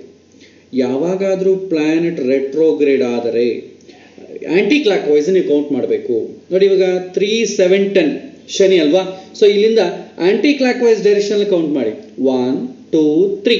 ಸೊ ಗುರುಗ್ರಹವನ್ನು ನೋಡ್ತಾನೆ, 3ನೇ ಮನೆ. 4, 5, 6, 7 ಚಂದ್ರನನ್ನು ನೋಡ್ತಾನೆ. 8, 9, 10 ಕೇತು ಗ್ರಹವನ್ನು ನೋಡ್ತಾನೆ. ಸೊ ರಿವರ್ಸ್ ಆದಾಗ ನೋಡ್ಕೋಬೇಕು. ಬಟ್ ಅದು ಓನ್ಲಿ ರಿವರ್ಸ್ ಆಗಿ ಇದು ವಕ್ರಿ ಆದರೆ ಏನಾಗುತ್ತೆ ಅಂದರೆ, ಶನಿ ಗ್ರಹಕ್ಕೆ ಕುಜಗ್ರಹಕ್ಕೆ ಮಾತ್ರವೇ ಆಸ್ಪೆಕ್ಟ್ಸ್ ಚೇಂಜ್ ಆಗುತ್ತೆ, ಮಿತ ಯಾವ ಗ್ರಹಗಳಿಗೂ ಆಸ್ಪೆಕ್ಟ್ ಚೇಂಜ್ ಆಗಲ್ಲ. ಯಾಕಂದ್ರೆ 7th ಆಸ್ಪೆಕ್ಟ್ ನೀವು ಕ್ಲಾಕ್ ವೈಸ್ ನೋಡಿದ್ರು ಆಂಟಿ ಕ್ಲಾಕ್ ವೈಸ್ ನೋಡಿದ್ರು 7th ಹೌಸ್ ಚೇಂಜ್ ಆಗಲ್ಲ. ಈಗ ಚಂದ್ರ ಇದನ್ನು ನೋಡಿ, ಚಂದ್ರ ಶನಿನ ನೋಡ್ತಾನೆ. ನೀವು ಕ್ಲಾಕ್ ವೈಸ್ ಆದರೂ 7 ಬರುತ್ತೆ, ಆಂಟಿ ಕ್ಲಾಕ್ ವೈಸ್ ಆದ್ರೂ 7 ಬರುತ್ತೆ. ಸೊ ಏನು ಡಿಫ್ರೆನ್ಸ್ ಇಲ್ಲ. ಗುರುಗ್ರಹ ಕೂಡ ತೊಂದರೆ ಇಲ್ಲ, ಯಾಕಂದ್ರೆ 1, 2, 3, 4, 5. ಸೊ 5 ಆಯ್ತು ನೋಡಿ, 5 ಬಂದು ಮಕರ ಆಗುತ್ತೆ ಗುರುಗ್ರಹದಿಂದ. ಅದೇ ಗುರು ರೆಟ್ರೋಗ್ರೇಡ್ ಅನ್ಕೊಳ್ಳಿ, ರಿವರ್ಸಲ್ ಕೌಂಟ್ ಮಾಡಿದ್ರೆ 1, 2, 3, 4, 5, 6, 7, 8, 9 ಆಗುತ್ತೆ. ಸೊ ಕ್ಲಾಕ್ ವೈಸ್ ಕೌಂಟ್ ಮಾಡಿದ್ರೆ ಮಕರ ಬಂದು 5ನೇ ಮನೆ ಆಯಿತು, ಆಂಟಿ ಕ್ಲಾಕ್ ವೈಸ್ ಕೌಂಟ್ ಮಾಡಿದ್ರೆ 9 ಆಯಿತು. ಸೊ 5, 9 ಆಗುತ್ತೆ, 9, 5 ಆಗುತ್ತೆ. ಸೊ ದೊಡ್ಡ ಡಿಫ್ರೆನ್ಸ್ ಏನೂ ಇಲ್ಲ. ಬಟ್ ಕುಜ ಮತ್ತು ಶನಿ ಮಾತ್ರ ಕ್ಲಾಕ್ ವೈಸ್ ಡೈರೆಕ್ಷನ್ ಬೇರೆ ಆಗುತ್ತೆ, ಆಂಟಿ ಕ್ಲಾಕ್ ವೈಸ್ ಬೇರೆ ಆಗುತ್ತೆ. ಇದು ಆಂಟಿ ಕ್ಲಾಕ್ ವೈಸ್ ನಾವು ಯಾವಾಗ ನೋಡ್ತೀವಿ, ಆ ಗ್ರಹ ವಕ್ರಿ ಆದಾಗ ಮಾತ್ರವೇ. ಸೊ ನಾನು ಇನ್ನು ನಿಮಗೆ ಎಕ್ಸಾಂಪಲ್ಸ್ ಹೇಳೋ ಕಾಲಕ್ಕೆ ಅವಾಗ ಮತ್ತೆ ಎಕ್ಸ್ಪ್ಲೈನ್ ಮಾಡ್ತೀನಿ, ಜಸ್ಟ್ ನೋಡಿ. ಸೊ ಇಲ್ಲಿ ನಾವು ಸಮರೈ ಮಾಡಿದ್ರೆ ಎಲ್ಲ ಗ್ರಹಗಳು 7ನೇ ಮನೆಯನ್ನು ನೋಡುತ್ತದೆ, ತಾನಿರುವ ಕಡೆಯಿಂದ, ಲಗ್ನದಿಂದ ಅಲ್ಲ, ತಾನಿರುವ ಕಡೆಯಿಂದ 7ನೇ ಮನೆಯನ್ನು ನೋಡುತ್ತದೆ. ವಿಶೇಷವಾಗಿ ಗುರುಗ್ರಹ ತಾನಿರುವ ಕಡೆಯಿಂದ 5ನೇ ಮನೆ, 7ನೇ ಮನೆ, 9ನೇ ಮನೆಯನ್ನು ನೋಡ್ತಾರೆ. ಕುಜಗ್ರಹ ತಾನಿರುವ ಕಡೆಯಿಂದ 4ನೇ ಮನೆಯನ್ನ, 7ನೇ ಮನೆಯನ್ನ, 8ನೇ ಮನೆಯನ್ನ ನೋಡ್ತಾನೆ. ಶನಿ ತಾನಿರುವ ಕಡೆಯಿಂದ 3ನೇ ಮನೆಯನ್ನ, 7ನೇ ಮನೆಯನ್ನ, 10ನೇ ಮನೆಯನ್ನ ನೋಡ್ತಾರೆ. ಸೊ ಈ ತರ ನಾವು ಗ್ರಹಗಳ ದೃಷ್ಟಿಯನ್ನು ನಾವು ನೋಡ್ಬೋದು. ಸೊ ಗ್ರಹಗಳ ದೃಷ್ಟಿಯಿಂದ ನಿಮಗೆ ಸ್ವಲ್ಪ ಚೇಂಜಸ್ ಬರುತ್ತೆ. ಯಾಕಂದರೆ ಅದರಲ್ಲಿ ಶುಭ ಗ್ರಹಗಳು ನೋಡ್ರಿ ಒಂಥರ ಇರುತ್ತೆ, ಪಾಪಗ್ರಹಗಳು ನೋಡ್ರಿ ಒಂಥರ ಇರುತ್ತೆ. ಇದು ಗ್ರಹಗಳ ದೃಷ್ಟಿ. ನೆಕ್ಸ್ಟ್ ಒಂದು ಸಣ್ಣ ಟಾಪಿಕ್ ಹೇಳ್ತೀನಿ. ಈಗ ಗ್ರಹಗಳಿಗೆ ಮಧ್ಯೆ ಇರುವಂಥ ರಿಲೇಷನ್ಶಿಪ್ಸ್ ಎಷ್ಟು ಟೈಪ್ಸ್ ಇರುತ್ತೆ? 3 ಟೈಪ್ಸ್ ಆಫ್ ರಿಲೇಷನ್ಶಿಪ್ ಇರುತ್ತೆ. ಒಂದು ನೋಡಿ, ಸ್ಥಾನ ಸಂಬಂಧ, 2ನೇದು ಸಂಯೋಗ ಸಂಬಂಧ, 3ನೇದು ದೃಷ್ಟಿ ಸಂಬಂಧ. ನಾನೊಂದು ಎಕ್ಸಾಂಪಲ್ ಕೂಡ ನಾನು ಮಾಡ್ತೀನಿ. ಸೊ ನಾನೊಂದು ಮನೆಗಿದ್ದೀನಿ, ನನ್ನ ಮನೆಗೆ ಎಕ್ಸಾಕ್ಟ್ಲಿ ಆಪೋಸಿಟ್ ಇನ್ನೊಂದು ಮನೆ ಇದೆ. ಆ ಮನೆಯಲ್ಲಿ ಸಮ್ ಗ್ರೇಟ್ ಪರ್ಸನಾಲಿಟಿ ಒಬ್ಬರಿದ್ದಾನೆ. ಸಪೋಸ್ ದೊಡ್ಡ ಸಿನಿಮಾ ಆ್ಯಕ್ಟರ್ ರಾಜ್ಕುಮಾರ್ ಇದ್ದಾನೆ ಅಂತ ಅಂದ್ಕೊಳ್ಳು. ಸೊ ಯಾರಿಗಾನ ಹೇಳೋ ಕಾಲಕ್ಕೆ ಏನು ಮಾಡ್ತೀನಿ, ನಾನು ಹೆಮ್ಮೆಯಿಂದ ಹೇಳ್ಕೊಡ್ತೀನಿ, ನಾನು ರಾಜ್ಕುಮಾರ್ ಮನೆ ಎದುರುಗಡೆನೇ ಇದ್ದೀನಿ. ಸೊ ದಿನ ಬೆಳಗ್ಗೆ ಆದರೆ ನಾನು ಆತನ ನೋಡ್ತೀನಿ, ಆತ ನನ್ನ ನೋಡ್ತಾನೆ. ಸೊ ಪರಿಚಯ ಏನಿಲ್ಲ. ಸೊ ನಾನು ಆತನ ನೋಡ್ತೀನಿ, ಆತ ನನ್ನ ನೋಡ್ತಾನೆ. ಇದನ್ನೇಂತೀವಿ ದೃಷ್ಟಿ. ನನ್ನ ದೃಷ್ಟಿ ಆತನ ಮೇಲೆ ಬಿಡುತ್ತೆ, ಆತನ ದೃಷ್ಟಿ ನನ್ನ ಮೇಲೆ ಬಿಡುತ್ತೆ. ಒಂಥರ ಹೆಮ್ಮೆ. ಒಂದು ವೇಳೆ ಆತ ಸಂಜೆ 1 ಅವರ್ ನಾನು ನೀನು ಜೊತೆಗೆ ವಾಕಿಂಗ್ ಮಾಡೋಣ ಅಂತ ಕರೆದ ಅಂದ್ಕೊಳ್ಳಿ, ಜೊತೆಗೆ ಇರೋದು. ಸೊ ಆತನ ಜೊತೆ 1 ಅವರ್ ನಾನು ಸ್ಪೆಂಡ್ ಮಾಡುವಂಥ ಭಾಗ್ಯ ಸಿಗತ್ತೆ. ಯಾರಿಗಾದ್ರೂ ಕೇಳಿ ಅಂತ, ನಾನು ರಾಜ್ಕುಮಾರ್ ಸಂಜೆ 1 ಗಂಟೆ ನಾವು 1 ಅವರ್ ನಾವು ವಾಕಿಂಗ್ ಮಾಡ್ತೀವಿ ಜೊತೆಗೆ ಅಂತ. ಸೊ ಅಷ್ಟು ರಿಲೇಷನ್ಶಿಪ್ ಇದೆಯಾ ನಿಮಗೆ ಅಂತ. ಸೊ ಜೊತೆಗೆ ಇರೋದು ಒಂದು ಸಂಬಂಧ. ಸೊ ದೃಷ್ಟಿ ನೋಡ್ಕೊಳ್ಳೋದು ಒಂದು ಸಂಬಂಧ. ಅದಕ್ಕನ್ನ ಸ್ವಲ್ಪ ಜಾಸ್ತಿ ರಿಲೇಷನ್ಶಿಪ್ ಅಂತಂದ್ರೆ ಜೊತೆಗೆ ಇರೋದು. ಸೊ 3ನೇದೇನಂತಾನೆ, ರಾಜ್ಕುಮಾರ್ ರಿಲೇಷನ್ಶಿಪ್ ಜಾಸ್ತಿ ಆಯ್ತು ಅಂದ್ಕೊಳ್ಳಿ, ನೀನು ಆ ಮನೆಗೆ ಹಾಕಿರ್ತೀನಿ, ನನ್ನ ಮನೆಗೆ ಇದ್ಬಿಡು ಅಂತ ಹೇಳ್ತಾರೆ. ಅವಾಗೇನಾಗುತ್ತೆ, ಇನ್ನೂ ಹೆಮ್ಮೆ, ನಾನು ರಾಜ್ಕುಮಾರ್ ಮನೆಗೆ ಇರೋದು, ಯಾಕಂದ್ರೆ 24 ಅವರ್ಸ್ ಆತನ ಜೊತೆನೇ ಇರ್ತೀನಿ ನಾನು. ಸೊ ನೋಡಿ ಆ ಲೆವೆಲ್ ಹೇಗೆ ಬೆಳೆಯುತ್ತೆ. ದೃಷ್ಟಿ ಅಂದರೆ ಸ್ವಲ್ಪವೇ ರಿಲೇಷನ್ಶಿಪ್ ಇರುತ್ತೆ, ಜೊತೆಗೆ ಇರೋದು ಅಂದರೆ ಇನ್ನು ಸ್ವಲ್ಪ ಜಾಸ್ತಿ ಇರ್ಬೋದು. ಆದರೆ ಅವನ ಜೊತೆನೇ ಅವ್ರ ಮನೆಗೆ ಇದ್ಬಿಟ್ಟಿವೆ ಅಂದ್ಕೊಳ್ಳಿ, ಇನ್ನೂ ಜಾಸ್ತಿ. ಸೊ ಸ್ಥಾನ ಸಂಬಂಧ ಅಂತಂದರೆ ಒಂದು ಗ್ರಹ ಶುಭ ಸ್ಥಾನದಲ್ಲಿ ಇದ್ದು ಬಿಡೋದು. ಸಪೋಸ್ ಶುಭ ಸ್ಥಾನ, ಫಾರ್ ಎಕ್ಸಾಂಪಲ್ ನಾವು 5ನೇ ಮನೆ ತುಂಬ ಒಳ್ಳೆಯ ಸ್ಥಾನ, ತ್ರಿಕೋಣ ಸ್ಥಾನ ಅಂತ ಎಕ್ಸಾಂಪಲ್ ತೊಗೊಂಡಿವಿ ಅಂದ್ಕೊಳ್ಳಿ. ಒಂದು ಗ್ರಹ 5ನೇ ಮನೆಗಿತ್ತು ಅಂದ್ಕೊಳ್ಳಿ, ತುಂಬ ಜಾಸ್ತಿ ಪುಣ್ಯ ಇದೆ ಅಂತ ಅರ್ಥ. ಅದೇ 5ನೇ ಮನೆಗೆ ಸಂಬಂಧಪಟ್ಟ ಗ್ರಹ ಆಗಲಿ ಅಥವಾ ಶುಭ ಗ್ರಹದ ಜೊತೆ ಇತ್ತು ಅಂದ್ಕೊಳ್ಳಿ, ಅವ ಸ್ವಲ್ಪ ಅದೊಂಥರ ರಿಲೇಶನ್ಶಿಪ್. ಇಲ್ಲ ಬರೀ ಶುಭ ಗ್ರಹ ದೃಷ್ಟಿ ಮಾತ್ರ ಬೀಳ್ತಾ ಇದೆ, ಅದೊಂದು ಟೈಪ್ ಆಫ್ ರಿಲೇಶನ್ಶಿಪ್. ಶುಭ ಗ್ರಹ ನೋಡೋದು, ಶುಭ ಗ್ರಹದ ಜೊತೆನೇ ಇರೋದು, ಶುಭ ಸ್ಥಾನದಲ್ಲೇ ಇರೋದು, ಈ ರಿಲೇಶನ್ಶಿಪ್ ಆಗಿರುತ್ತೆ ಅಂದರೆ ನಾನೀಗ ರಾಜ್ಕುಮಾರ್ ರಿಲೇಶನ್ಶಿಪ್ ಹೇಳಿದ್ರೆ ಅದೇ ಥರ ಇರುತ್ತೆ. ಇದೇ ಥರ ನೆಗೆಟಿವ್ ಆಸ್ಪೆಕ್ಟ್ ನಾವು ನೋಡಿದ್ವಿ ಅಂದ್ಕೊಳ್ಳಿ. ಸೊ ನನ್ನ ಮನೆ ಎದುರುಗಡೆ ಒಬ್ಬ ಟೆರರಿಸ್ಟ್ ಅವನ ಇದ್ದಾನೆ ಅಂತ ಅಂದ್ಕೊಳ್ಳಿ, ತುಂಬ ಕೆಟ್ಟವನು, ಅವನು ನೋಡ್ರೆ ಜನಗಳು ಥೂ ಅಂತ ಹೋಗಿತಾರೆ. ಆ ಥರ ಇತ್ತು ಅಂದ್ಕೊಳ್ಳಿ, ನಾನು ದಿನ ಬೆಳಗ್ಗೆ ಆದ್ರೆ ಅವನ ಮಕ್ಕ ನೋಡಿ ಬೆಳಿಗ್ಗೆ ಹತ್ರ ಇವನ ಮಕ್ಕ ನೋಡಿದ್ನಲ್ಲಪ್ಪ ಅಂತೀವಿ. ಇದನ್ನು ದೃಷ್ಟಿ ಸಂಬಂಧ. ಸೊ ಅವನ ಜೊತೆಗೆ ತಿರುಗಾಡೋದು ಬಂತಂದ್ಕೊಳ್ಳಿ, ಜನಗಳೆಲ್ಲ ನಮ್ಮನ್ನು ಹೋಗಿತಾರೆ, ಏನಪ್ಪ ಹೋಗಿ ಹೋಗಿ ಅವನು ಕೆಟ್ಟ ಒಳ್ಳೆ ಆಚಾರ ವಿಚಾರ ಮಾಡ್ತಾನೆ, ಅವನ ಜೊತೆಗೆ ಸೇರಿದ್ದಾನಲ್ಲ ಜನಗಳು ಬೈತಾರೆ. ಜೊತೆಗೆ ಅವನ ಜೊತೆ ಬಿಟ್ಬಿಟ್ಟು ಅವನ ಜೊತೆನೇ ಅವ್ರ ಮನೆಗೆ ಇದ್ಬಿಟ್ಟಿನಿ ಅಂದ್ಕೊಳ್ಳಿ, ಪೂರ್ತಿ ಹೆಸರು ಹಾಳಾಗ್ತದೆ. ಅದೇ ಥರ ನಮಗೆ 6, 8, 12 ಅಂತಂಬೋದು ಪಾಪಸ್ಥಾನ, ದುಷ್ಟಸ್ಥಾನ ಅಂತ ನಾವು ಹೇಳಿದ್ವಿ. ಯಾವುದನ್ನ ಒಂದು ಗ್ರಹ ಪಾಪಗ್ರಹಗಳ ದೃಷ್ಟಿ ಬೀಳೋದು ಒಂಥರ ಇರುತ್ತೆ, ಪಾಪಗ್ರಹಗಳ ಜೊತೆ ಇರೋದೇ ಒಂಥರ ಇರುತ್ತೆ, ಪಾಪ ಸ್ಥಾನದಲ್ಲೇ ಇದ್ಬಿಟ್ರೆ ಇನ್ನೂ ಜಾಸ್ತಿ ಇರುತ್ತೆ. ಸೊ ಈ ಥರ 3 ಥರ ರಿಲೇಶನ್ಶಿಪ್ ಇರುತ್ತೆ. ಸ್ಥಾನ ಸಂಬಂಧ, ಸಂಯೋಗ ಸಂಬಂಧ, ದೃಷ್ಟಿ ಸಂಬಂಧ. ಸ್ಥಾನ ಸಂಬಂಧ ಅಂದರೆ ಆ ಮನೆಗಿರೋದು.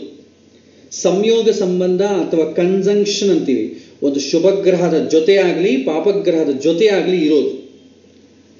ದೃಷ್ಟಿ ಸಂಬಂಧ ಅಥವಾ ಆಸ್ಪೆಕ್ಟ್ ಅಂತೀವಿ. ಸೊ ಶುಭಗ್ರಹ ನೋಡೋದಾಗ್ಲಿ, ಪಾಪಗ್ರಹ ನೋಡೋದಾಗ್ಲಿ. ಸೊ ಈ ಥರ 3 ಥರ ರಿಲೇಶನ್ಶಿಪ್ ಇರುತ್ತೆ. ಆ 3 ಥರ ರಿಲೇಶನ್ಶಿಪ್ ಇಂದ ಹಿಡಿದು ನಮಗೆ ಅದರ ಇಂಟೆನ್ಸಿಟಿ ಹೇಗೆ ಅಂತ ತಿಳಿಬೋದು.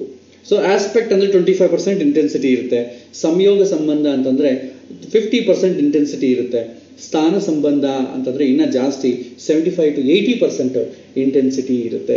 ಸೊ ಈ ಥರ ಒಂದು ಗ್ರಹಕ್ಕೆ ಇನ್ನೊಂದು ಗ್ರಹಕ್ಕೆ ಮಧ್ಯ ರಿಲೇಶನ್ಶಿಪ್ ನಾವು ಈ ಥರ ಪ್ರೆಡಿಕ್ಟ್ ಮಾಡ್ಬೋದು.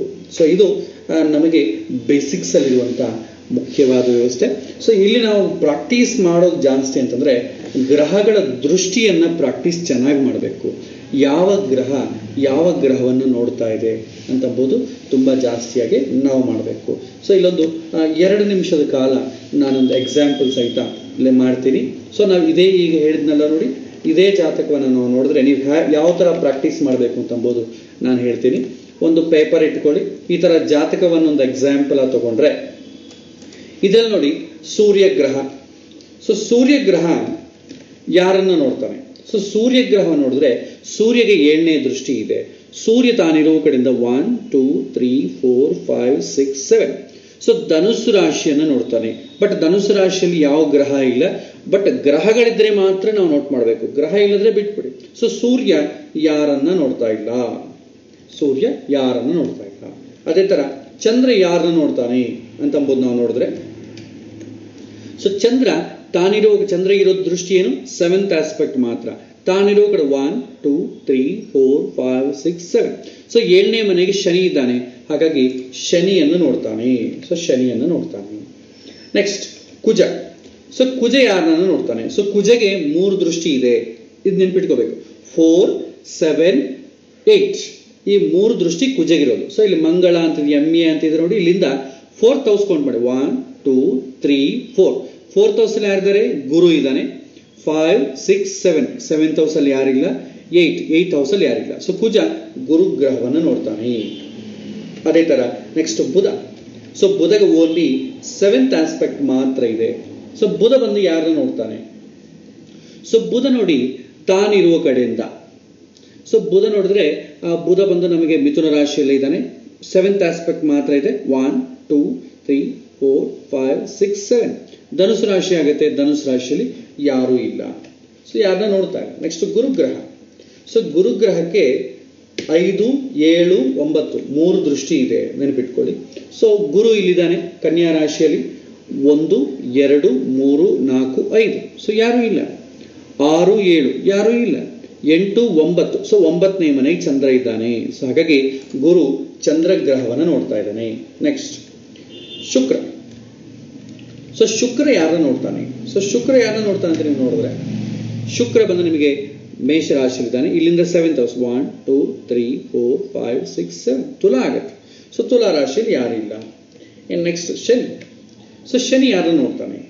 ಸೊ ಶನಿ ನೋಡಿದ್ರೆ ಶನಿ ಬಂದು ನಿಮಗೆ ವೃಶ್ಚಿಕ ರಾಶಿಯಲ್ಲಿದ್ದಾನೆ. ನಾನು ಮಾಮೂಲ ಪಾಸಿಟಿವ್ ಡೈರೆಕ್ಷನಲ್ಲಿ ನಾವು ನೋಡಿದ್ರೆ ನೋಡಿ ಈಗ ನಾನು ಇದು ಶನಿ ಬಂದು ರೆಟ್ರೋಗ್ರೇಡ್ ಆಗಿದೆ. ಸೊ ರೆಟ್ರೋಗ್ರೇಡ್ ಆಗಿದೆ ಆದ ಕಾರಣ ರಿವರ್ಸಲ್ಲಿ ನೋಡಬೇಕು. ಸೊ ಶನಿ 1 2 3. ಸೊ ರಿವರ್ಸಲ್ಲಿ ನಾನು ಕೌಂಟ್ ಮಾಡಿದ್ರೆ ಥರ್ಡ್ ಹೌಸ್ ಬಂದು ಕನ್ಯಾ ಆಗುತ್ತೆ. ಸೊ ಗುರುವನ್ನು ನೋಡ್ತಾ ಇದ್ದಾನೆ. 4 5 6 7. ಸೊ 7th ಹೌಸಲ್ಲಿ ಚಂದ್ರ ಇದ್ದಾನೆ. ಸೊ ಚಂದ್ರನ ನೋಡ್ತಾನೆ. 8 9 10. ಸೊ ಕೇತುವನ್ನು ನೋಡ್ತಾನೆ. ಸೊ ಈ 3 ಗ್ರಹಗಳ ಹೆಸರು ಬರಬೇಕು. ಸೊ ಗುರುವನ್ನು ನೋಡ್ತಾನೆ, ಚಂದ್ರಗ್ರಹವನ್ನು ನೋಡ್ತಾನೆ, ಸೊ ಕೇತು ಗ್ರಹವನ್ನು ನೋಡ್ತಾನೆ. ಶನಿ 3 ಗ್ರಹಗಳನ್ನು ನೋಡುತ್ತೆ. ಆಮೇಲೆ ರಾಹು ಇರೋದು ಕೂಡ 7th ಆಸ್ಪೆಕ್ಟ್ ಮಾತ್ರ. ಬಹಳಷ್ಟು ಬುಕ್ಸಲ್ಲಿ ರಾಹುವಿಗೆ ಕೂಡ ಬೇರೆ ಅಡಿಷನಲ್ ದೃಷ್ಟಿಗಳಿದೆ ಅಂತಿರುತ್ತೆ. ಬಟ್ ಕೆಲವೊಂದು ಕ್ಲಾಸಿಕಲ್ ಬುಕ್ಸಲ್ಲಿ ಆ ಥರ ಇಲ್ಲಿ ಮೆನ್ಷನ್ ಮಾಡಿಲ್ಲ. ಹಾಗಾಗಿ ಕನ್ಫ್ಯೂಷನ್ ಮಾಡ್ಕೋಬೇಡಿ. ರಾಹು ಗ್ರಹ ಕೂಡ 7ನೇ ಮನೆಯನ್ನು ಮಾತ್ರ ನೋಡುತ್ತೆ. ಸೊ ರಾಹು ಕೇತುಗಳು ಒಬ್ಬರೊಬ್ಬರು ಆಪೋಸಿಟ್ ಆಗಿರ್ತಾರೆ, ಕಾರಣ ಅವ್ರು ಒಬ್ಬರನ್ನೊಬ್ಬರು ನೋಡ್ಕೋತಾನೆ ಇರ್ತಾರೆ. ಸೊ ರಾಹು ಕೇತುವನ್ನು ನೋಡ್ತಾನೆ, ಕೇತು ರಾಹುವನ್ನು ನೋಡ್ತಾರೆ. ರಾಹು ಬಂದು ಕೇತುವನ್ನು ನೋಡ್ತಾನೆ, ಕೇತು ಬಂದು ರಾಹುವನ್ನು ನೋಡ್ತಾನೆ. ಸೊ ಹೀಗೆ ಗ್ರಹಗಳ ದೃಷ್ಟಿ ಅಂತಂಬೋದು ನಾವು ಫಸ್ಟ್ ಪ್ರಾಕ್ಟೀಸ್ ಮಾಡೋದಕ್ಕೆ ನೀವು ಯಾವುದನ್ನ ಒಂದು ಚಕ್ರ ಹಾಕ್ಕೊಂಡು ಈ ಥರ ಯಾವ ಗ್ರಹವನ್ನು ನೋಡುತ್ತೆ ಅಂತಂಬೋದು ಮಾಡ್ಕೊಳ್ಳಿ. ಸೊ ನಿಮಗೆ ಒಂದು ಮೆಟೀರಿಯಲ್ ಕಳಿಸಿದ್ದೀನಿ, ಆ ಮೆಟೀರಿಯಲ್ ನಿಮಗೆ ಇದೆಲ್ಲ ಡೀಟೇಲ್ಸ್ ಇದೆ. ಅಥವಾ ನೀವು ಈ ವಿಡಿಯೋ ನಾನು ಕಳಿಸ್ತೀನಿ, ಈ ವಿಡಿಯೋದಿಂದ ನೀವು ನೋಟ್ ಮಾಡ್ಕೋಬೋದು. ಸೊ ಎಲ್ಲ ಗ್ರಹಗಳಿಗೂ 7ನೇ ಮನೆಯನ್ನು ನೋಡುತ್ತೆ. ವಿಶೇಷವಾಗಿ ಕುಜಗ್ರಹ 4 7 8, ಗುರು ಬಂದು 5 7 9, ಶನಿ ಬಂದು 3 7 10 ಈ ದೃಷ್ಟಿಯನ್ನು ನೋಡುತ್ತೆ. ಸೊ ಇಲ್ಲಿಗೆ ಗ್ರಹಗಳ ಆಸ್ಪೆಕ್ಟ್ ಎಂಬುದು ಆಯಿತು. ನೆಕ್ಸ್ಟ್ ಕ್ಲಾಸ್ ಬಂದು ವೆರಿ ವೆರಿ ಇಂಪಾರ್ಟೆಂಟ್ ಕ್ಲಾಸ್. ಜಾತಕವನ್ನು ಹೇಗೆ ಓದಬೇಕು, ಅಲ್ಲಿಂದ ಏನಾಗುತ್ತೆ ಸ್ವಲ್ಪ ಯಾಕಂದರೆ ಈಗಿನ ಜ್ಯೋತಿಷ್ಯದಲ್ಲಿ ಕಲಿಯೋದ್ರಲ್ಲಿ ಜಾತಕ ನೋಡಿದ ತಕ್ಷಣ ಎಲ್ಲ ಗ್ರಹಗಳನ್ನ ಓದ್ಬಿಡ್ತಾರೆ. ಬಟ್ ಅದಕ್ಕೊಂದು ಸಿಸ್ಟಮ್ ಇದೆ. ಯಾವ ಗ್ರಹವನ್ನು ಮೊದಲು ನೋಡಬೇಕು, ಅದೊಂದು ರಿತಮ್ ಥರ ನೋಡಿದ್ರೆ ಏನಾಗುತ್ತೆ, ನಾವು ಯಾವುದು ಮಿಸ್ ಮಾಡಲಿಕ್ಕಾಗಲ್ಲ. ಸೊ ಅದು ಯಾವ ಥರ ಮಾಡಬೇಕು, ಜಾತಕವನ್ನು ಬೇಸಿಕ್ಸ್ ಅಂಬೋದು ಇವತ್ತು ಹೇಳಿದೀವಲ್ಲ ಇಷ್ಟೇ. ಇನ್ನೊಂದು ಟಾಪಿಕ್ ಇದೆ, ನಾವು ಒಂದು ಗ್ರಹಗಳ ರಿಲೇಷನ್ಶಿಪ್ ಅಂತ ಒಂದಿದೆ. ಗ್ರಹ ಮೈತ್ರಿ, ಗ್ರಹ ಫ್ರೆಂಡ ಎನಿಮಿಯ ಅಂತ ಬಂದು ನಾವು ಸ್ಟಾರ್ಟಿಂಗಲ್ಲಿ ಸ್ವಲ್ಪ ಹೇಳಿದ್ದೀವಿ. ಆದರೆ ಅದಕ್ಕೆ ಇನ್ನೂ ಎಲಾಬರೇಟಿವ್ ಎಕ್ಸ್ಪ್ಲನೇಷನ್ ಇದೆ. ಬಟ್ ಅದನ್ನು ನಾನು ಮುಂದೆ ಹೇಳ್ತೀನಿ, ಈಗ ಅದದ್ದು ಕನ್ಫ್ಯೂಸ್ ಆಗುತ್ತೆ. ಬಟ್ ನೆಕ್ಸ್ಟ್ ಕ್ಲಾಸ್ ಮಾತ್ರ ಜಾತಕವನ್ನು ಹೇಗೆ ಓದಬೇಕು ಅಂತ ಟಾಪಿಕನ್ನು ನಾವು ನೋಡೋಣ. ಸೊ ಇವತ್ತಿನ ಕ್ಲಾಸ್ ನಾನು ಇಲ್ಲಿಗೆ ಮುಗಿಸ್ತೀನಿ.